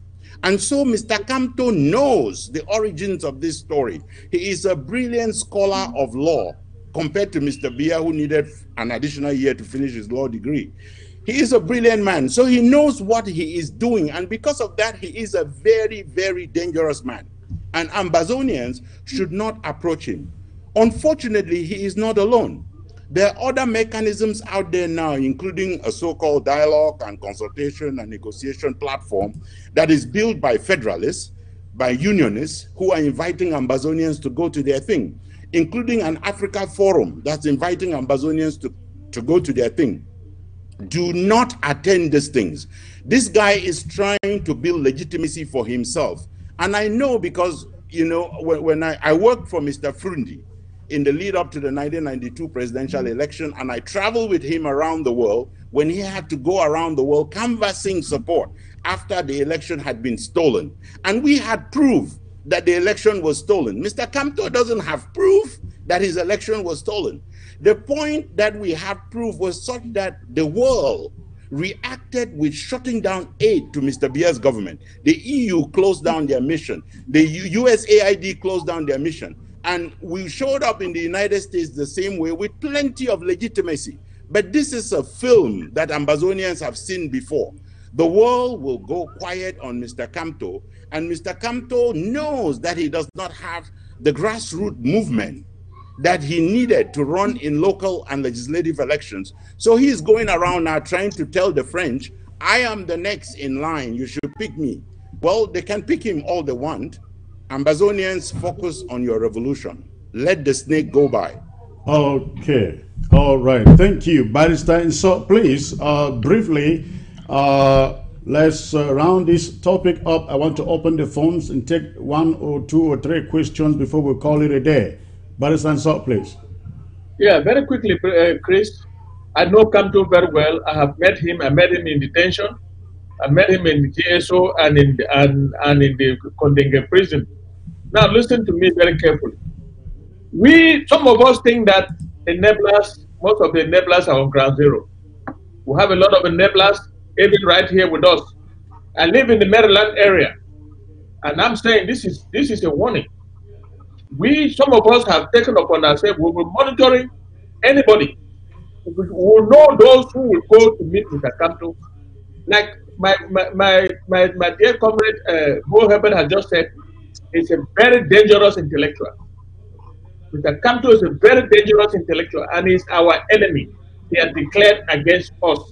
You will going to meet him on what basis? What will be the basis? So we in the Maryland, Virginia, Washington area, with the Ambazonians here, we are going to monitor everybody. If anybody is thinking about stepping foot in any hall or in anywhere to welcome Mr. Kamto, we will take note of that person, and that person is an enabler. Look, Chris, this Washington area is full of Amazonians. Right. And I will tell you that we control more than 80% of those who are here. But we still have some enablers.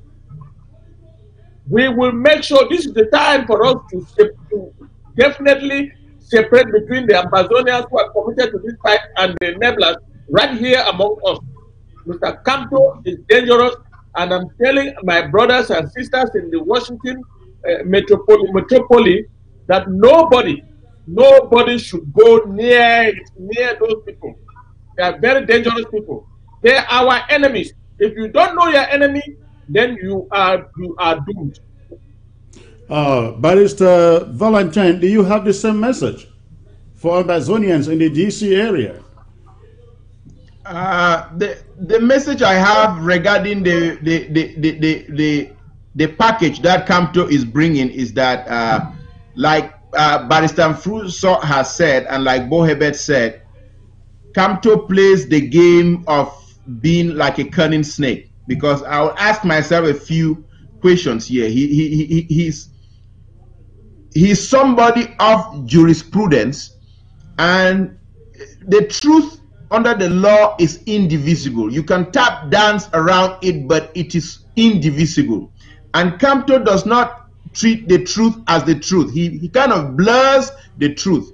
So I have to ask myself, does Kamto accept that the only legitimate thing that could have tied Ambazonia and La Republique is a union treaty? No, Kamto has not articulated that. Does Kamto accept the truth that we are two separate entities in international law? No, Kamto has not articulated that. Has Kamto articulated, despite the fact that over 15,000 people have either been executed, slaughtered in genocide, does Kamto accept the truth that the illegal occupation of Ambazonia by the French Cameroon army supported by France is illegal? No, Kamto has not accepted that. Kamto knows there is a Swiss dialogue process that has been engaged by the international community. Has Kamto endorsed that process as a means to resolving the conflict? No, Kamto has not accepted that. But Kamto is talking about some abbreviated status of the Southern Cameroons to what he calls gérer their affairs. So Kamto is still buying the French line of trying to annex the Southern Cameroons by sweeping the truth under the carpet. So if you are going to go meet with Kamto, you are not going to change what Kamto has publicly articulated, what he believes, and were he ever to become the president of French Cameroon, from what he has said, he's going to continue the French inclination towards annexation of Ambazonia. So, hands off, if you ask me. Thank you, ladies and gentlemen. For the record, let me state that on several occasions I have officially written to Kamto's campaign or office asking for an interview for him to come on ABC and have a conversation with Ambazonians. And again and again and again we are given promises. I have no idea whether Kamto himself has received that message, but if his senior staff keep on giving us excuse upon excuse, and I assume they do not want Kamto to come on ABC. I hope he does. I'm looking forward to it.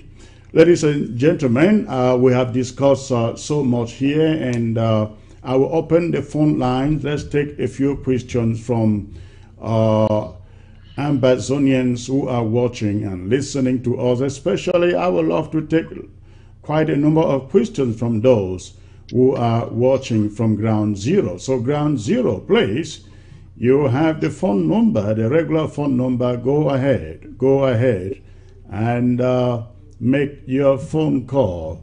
If you don't have the phone number, I guess the phone number should be on your screen. right now. The phone number should be on your screen right now. Now, while we wait for the callers to call, ladies and gentlemen, I want to remind Ground Zero there is so much going on. What is happening should be a pointer to us that if we lost this war, what we see today is nothing compared to what is going to happen to us. If they can pick up and slaughter our people right before our own eyes, sending prisoners. I just read a few minutes ago that they send trucks of prisoners from Yaoundé to Bamenda and Boya. They have arrived Boya, they have arrived Yaoundé, they have arrived Bamenda.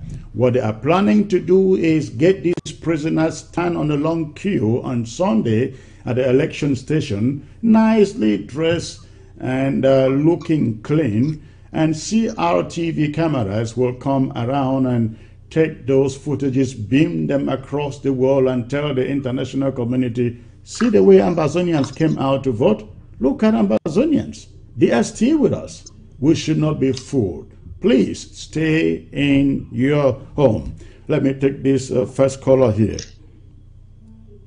Hello, sir. Yeah, good afternoon. Good afternoon, sir. May I know where you're calling from, please?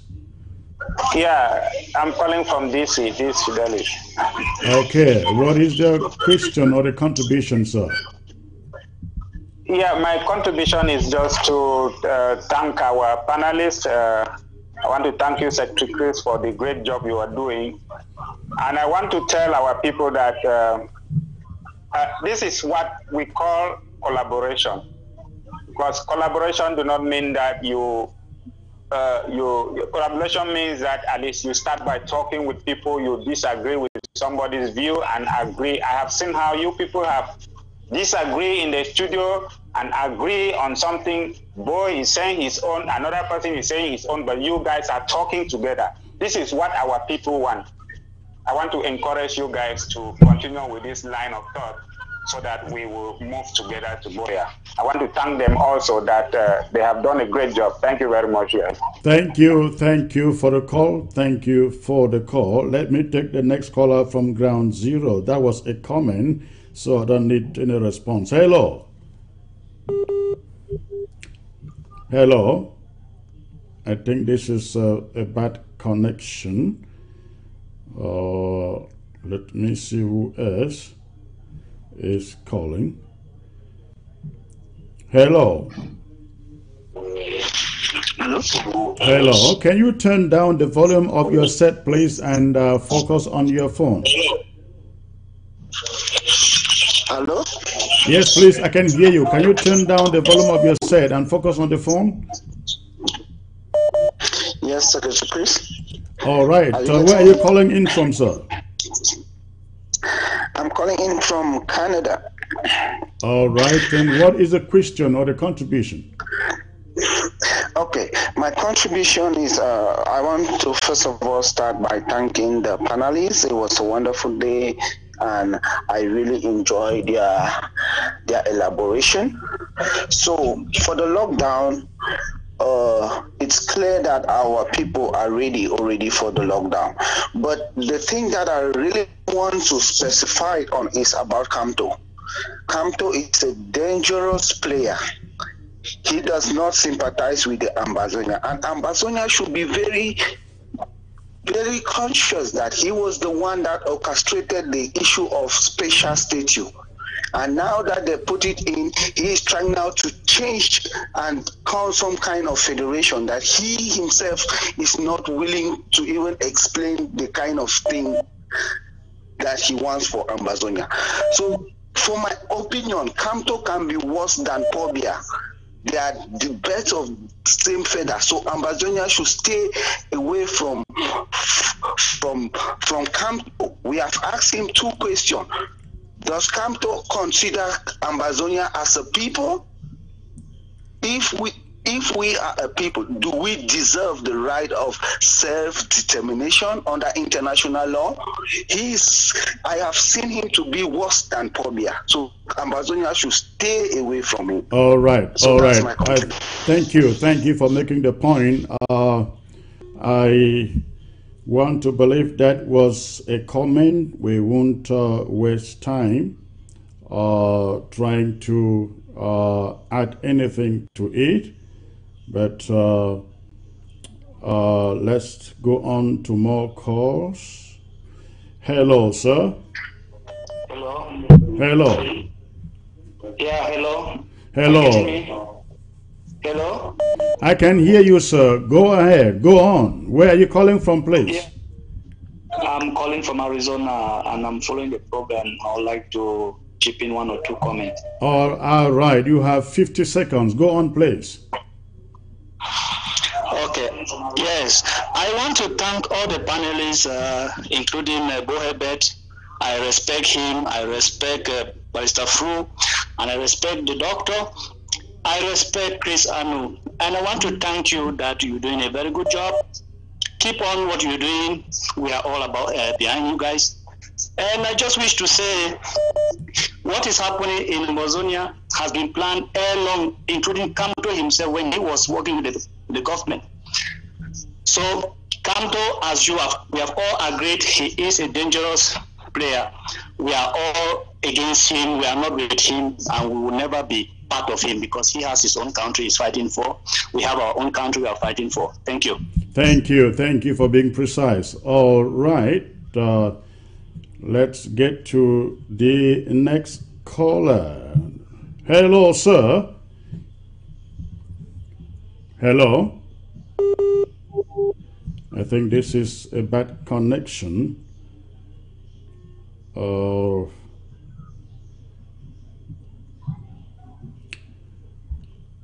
right. Let's get to the next caller, ground zero. Hello. Hello. Hello, sir. May I know where you're calling in from, please? Yes, I'm calling from ground zero, Fako County, Ekona, precisely. That is wonderful. Some of these guys who were picked up in Ekona, am I correct? Yes, you are very correct. So what is going on there today? Today we only had heavy gunshots and we were all hiding in the houses. And the heavy gunshots were coming from the Amba Restoration Forces or from a lot of public soldiers? Till now, we have not known whether it was confrontation, but the gunshot we had was from the Restoration Forces. Okay, good to know that. What contribution do you have, sir? Yeah, I just want to.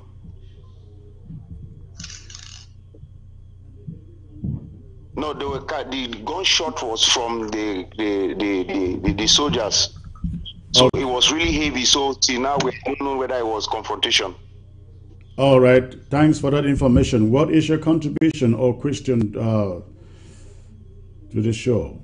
Yeah, I just want to thank the panelists and then congratulate you people for the great job, especially Barrister John Fuso. We are missing him on ground zero. Barrister John, you better go back. You don't belong here then. Well, but no, we are missing Barrister John Fuso on ground zero because he was informing us a lot when he was here. And Bohabet, we are happy for you for the collaboration with Chris Anu and the other panelists. The lady is my first time of seeing her on ABC, so we'll welcome her. Yes, go on, please. Okay, we welcome the lady. I just forgot her name. So it's the first time I'm seeing her on Dr. TV. Emma Osong is the name. Okay, Emma. Okay, Emma. Hi. We say welcome, but notwithstanding, a lot of things are going on here on ground zero. Everybody is in panic. All right, all right. Thanks for the call. You guys don't have to be in any panic. This will be over. All that lot of public is trying to do is intimidate all of you on ground zero. I bet you this isn't going to last any more than 1 week, because this will be over really, really soon. Let me take the next caller. Hello, sir. Hello. Mr. Chris Anu? Hello, sir. Yeah. Hello, can you hear me? I can hear you 5 on 5. May I know where you're calling in from, please? I'm calling from the United States.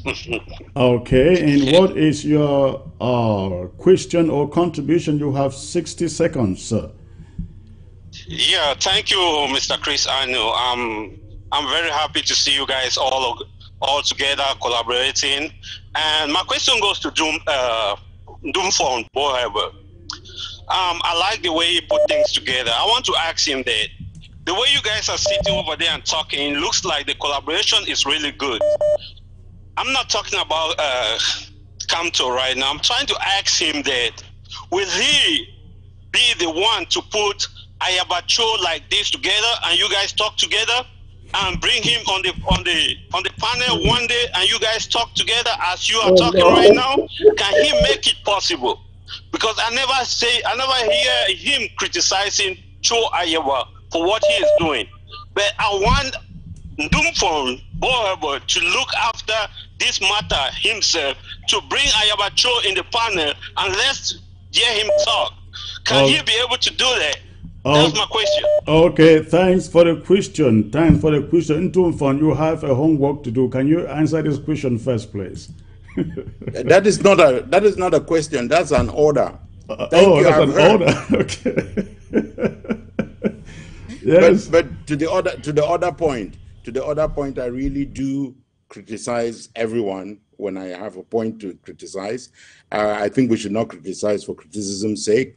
I think that we are going to a dangerous place if we think that everybody is an enabler, and if we don't recognize people who are so committed to this that they have become fearful even of their own shadow and of their own brothers.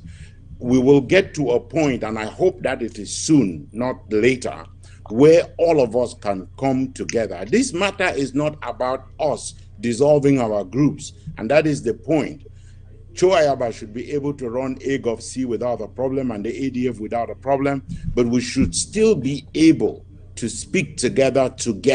We saw, some of us were too young to see it, but my parents told me how the John Good Funchas and the Munas and the Endeles came into villages in the same Land Rover, stood on the podium in the marketplace and spoke against each other, and went back into the same Land Rover drinking a Shahalong and going back to Boya or wherever they were campaigning next. This we should be able to do. Our parents showed us with the Mamfe conference in 1959. We should be able to do this together. But I agree we should not do it with federalists and people who want union and who want us annexed. We should do it with people who are committed to Ambazonia. And yes, bro, I've heard your instructions. Secretary Chris, this is Emma. Let me chime in here because I can't resist that question. Very quickly. Thank you, caller, for that. Without collaboration, we are people who don't know where we are going, because we can't say we want the same thing, yet we are running interferences and doing our own goals. In other words, always scoring in our own goalkeeper side. So let me also make a distinction that collaboration is about getting a critical mass that is solidly planted and working tirelessly towards the goal. There always will be stragglers. To the extent that they don't get us confused, it's fine. Lastly, there is nothing Southern Cameroonians, Ambazonians will ever successfully accomplish absent this little ingredient called trust. It is the glue that binds. I want to appeal to all the frontline leaders to begin to inject a little bit of collaborative trust ingredients, because it's the glue that binds us together. If everybody is suspicious of everybody, we might as well be in a jungle, and it's survival of the fittest. So great question, great task, Tumfoin. You have your work cut out for you. And yes, you do criticize, but you go after substantive matters. And that's what, when you furnish iron, rub iron to iron, you only get better, sharper knives. So let's plan to stay engaged in constructive and a little bit of dose of trust. Because right now, we are doing own goals on the playing field. We need to reverse that trend. All right, all right. Let me get to the next caller. Hello. Hello, good evening, sir. Good evening, sir. May we know where you're calling in from, please? I'm calling from Luanda, Angola. Oh, you're calling from Rwanda, Angola. How are you watching us? Are you watching us on television or ABC? On ABC. ABC. On television or on your computer or phone? No, satellite. Satellite. That's beautiful to know. I think you're the first caller from Rwanda ever. We've heard of Angola, Congo, Gabon, and so on. Thanks for calling. What is your question or your contribution, please? No, I just want to congratulate the panelists, and I wish you all the best. And we are just waiting for the lockdown from tomorrow up. Okay, wonderful. Thank you for the call. And and we are connected. We are with you, and we are trying to spread the message. What is happening there in Ambazonia? Thank you. Are you Ambazonian or Rwandan? Hello? Are you Ambazonian or Rwandan? Hello, I can hear you now. Are you Ambazonian or Rwandan? Not actually, I'm from Angola. I'm Angolan. I've never been in Cameroon. Oh, Angolan. Okay. You never been to Cameroon. Okay. All right. Thanks for the call. I appreciate your support. Yeah. I expect when you have your independence, I'll visit you there. I'm expecting that. All right. And when you get there, make sure you look for me. Okay, I'll do so, Secretary Chris. Thank you, sir. I'll do so. Thank you. Thank you. All right, ladies and gentlemen, we have just 9 minutes to call it a day. Let's take a few more calls, please. Hello. Can you turn down the volume of your set and just stay and focus on the phone, please?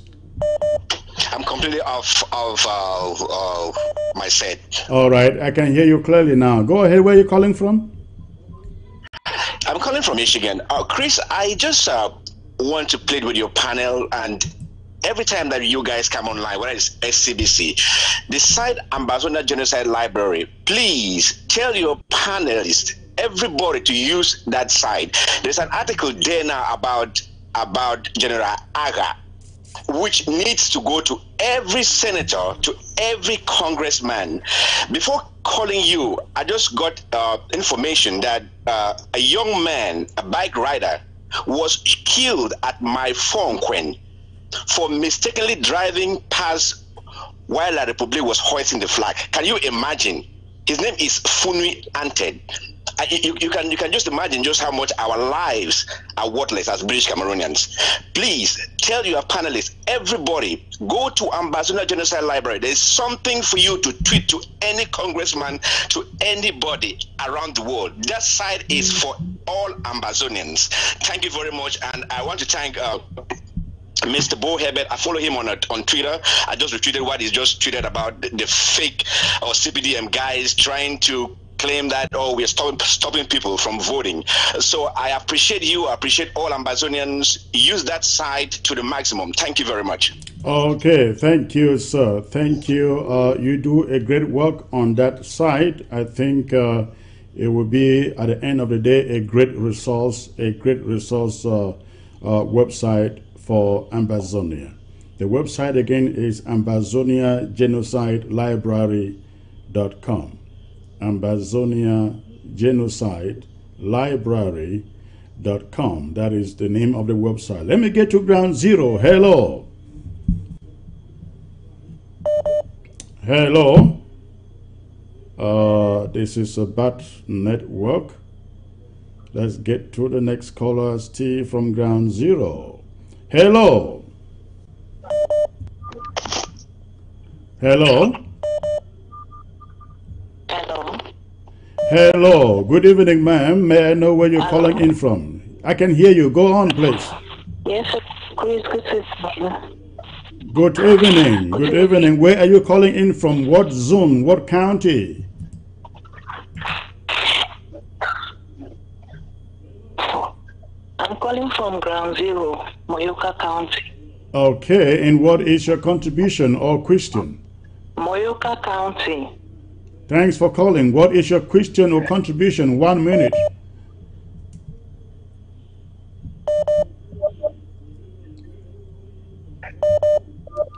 Can you hear me? Well, that's a bad network there. Get the next caller, Ground Zero's T. Hello. Hello. Hello, Senator Chris. Yes, good evening, sir. May I know where you're calling in from?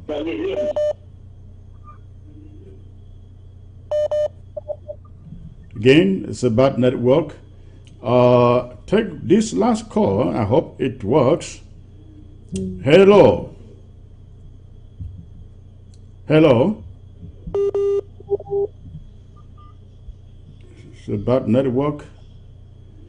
Okay, ladies and gentlemen, I think we will call it a day. Hello. Hello. Ladies and gentlemen, we will call it a day here. I want to say a big thank you to Tom von Boycott, Dr. Emma, Barrister Valentine for coming on board. Please, I will give you just 10 seconds if you have something else to pass across before we go. I will start with Barrister Valentine.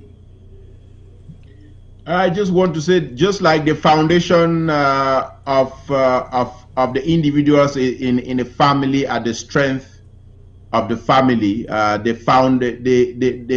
foundation of this revolution is the faith which we as Ambazonians have in the revolution. Despite the tribulations that we are going through, let's not lose faith. Again, wherever you are, whether you are in Europe, Africa, North America, wherever, support the revolution. Find a way to dip into your pockets and support the revolution, because it is through the strength of our collective contributions that will take us through the finish line. Support the revolution financially and otherwise. Thank you. Barrister, so over to you, sir. Yes, sir. Before I very quickly, I like to give this invitation to my comrade Bo Herbert that will meet and I'll share with you my story on Ayabacho, who happens to be from my village, whom I know very well from childhood, and I know everything that is happening.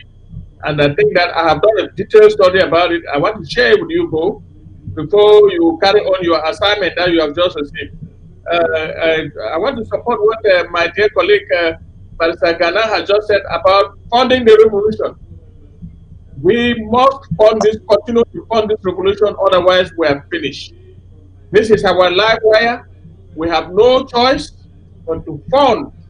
Dip your hands in your pocket, knowing that it is your life is dependent on this revolution. Thank you very much. Thank you. Dr. Emma, please. Very quickly, Chris, I want to end by thanking all of those who have tuned in to listen, and also reinforce the fact that I know in my heart of hearts that Southern Cameroonians, Ambazonians are peaceful, they are pragmatic, and they're principled. And on that basis, they know very well that there is no dignity in living as a second class, the French word.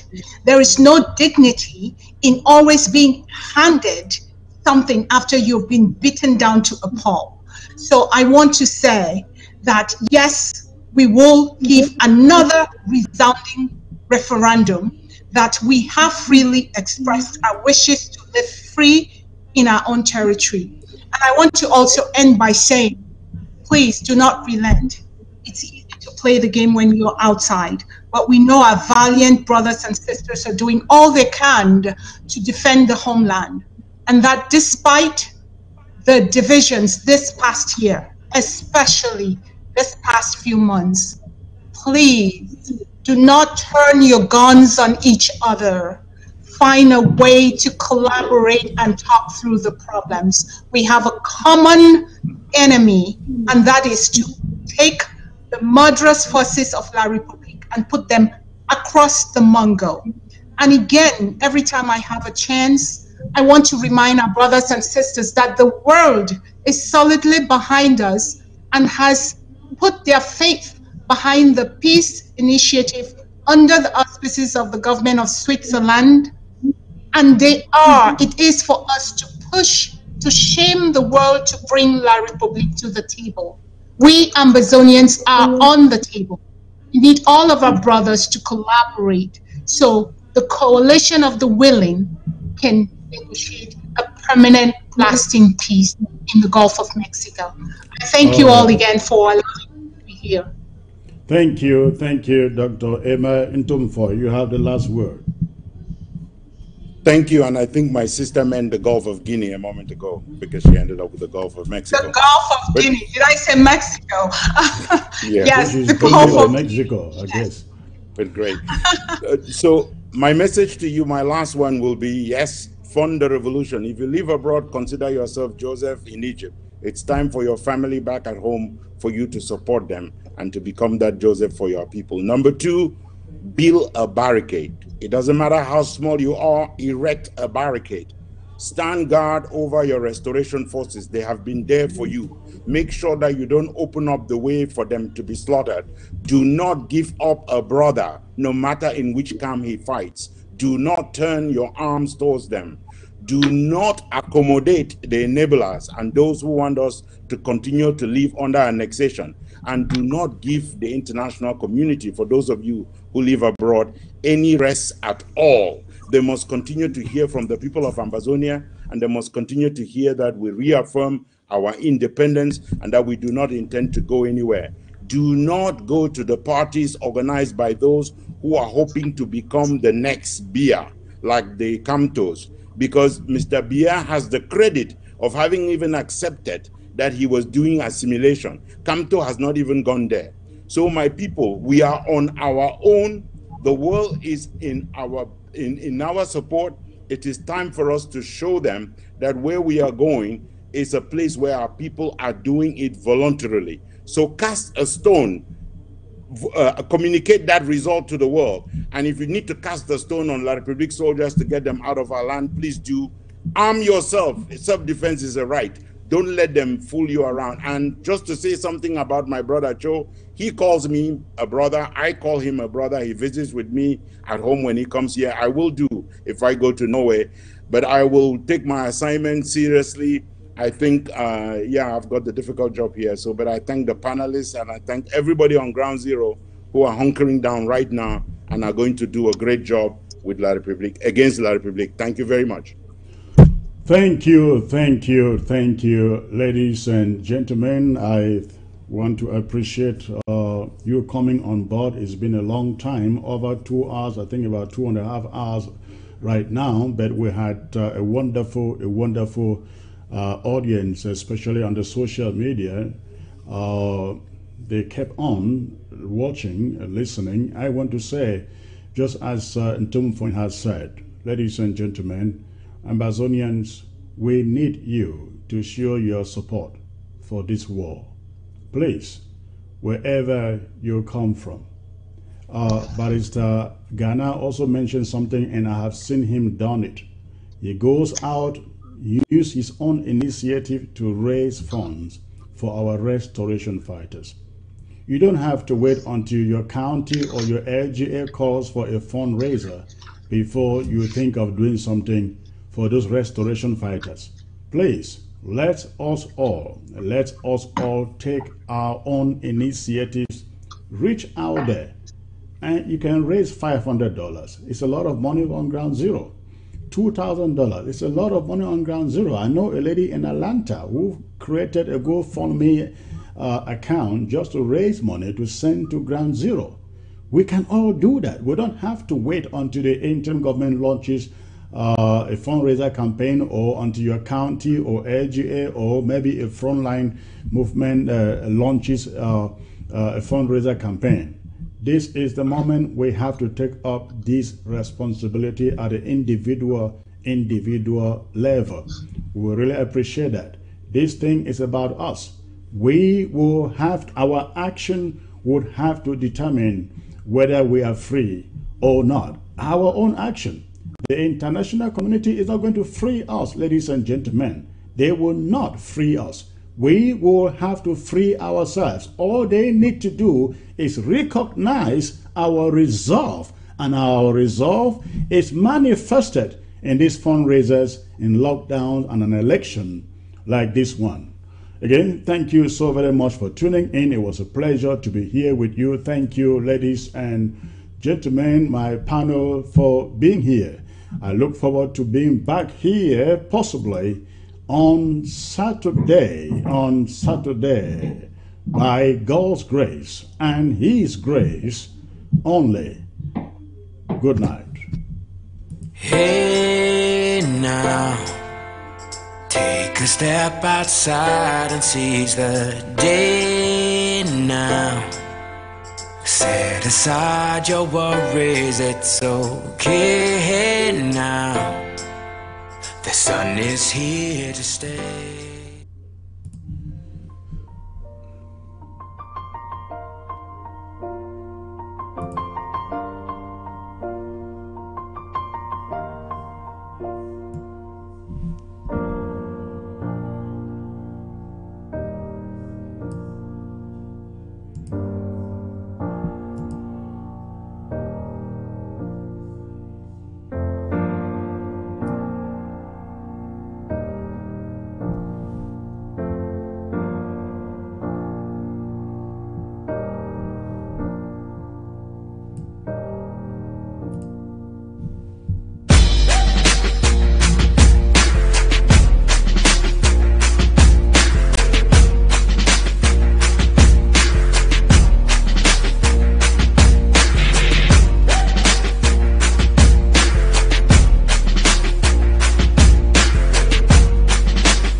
live to see the day, you better believe it.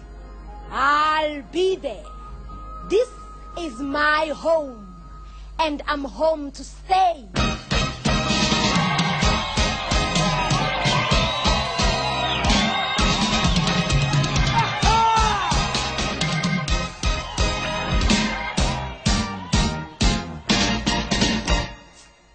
Freedom is coming tomorrow. Get ready, mama, prepare for your freedom. Freedom is coming tomorrow. Get ready, mama, prepare for your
Shaya FM.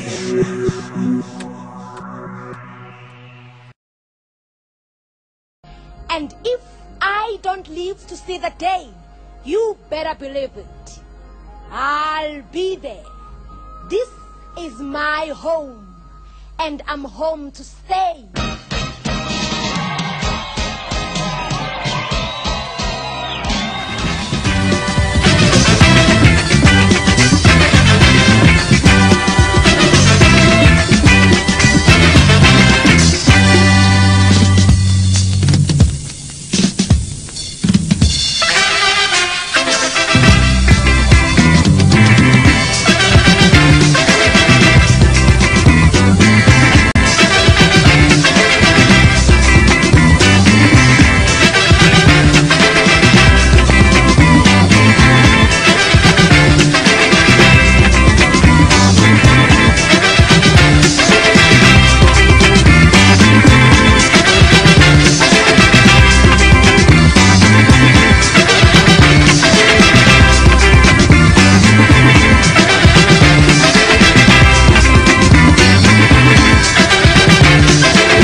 Carefully. Chinese are ruling the Chinese land. Japan is ruled by Japanese. England is governed by Englishmen. America is governed by Americans. So Africa must be ruled by Africans. I wanna know who owns the land. We must rule from Cape to Cairo. We must rule our purpose land. I say, we want to know who owns the land. I want to know who owns the land. Aslan, hey, purpose land. Purpose land. Purpose land. It must be free. Angola wants to know who owns the land. Mozambique want to know who owns the land. Namibia wants to know who owns the land. I say, Soweto wants to know who owns the land. Zimbabwe wants to know who owns the land. African freedom fighters want to know who owns the land. Purpose land. Now listen to the history. With the years since creation,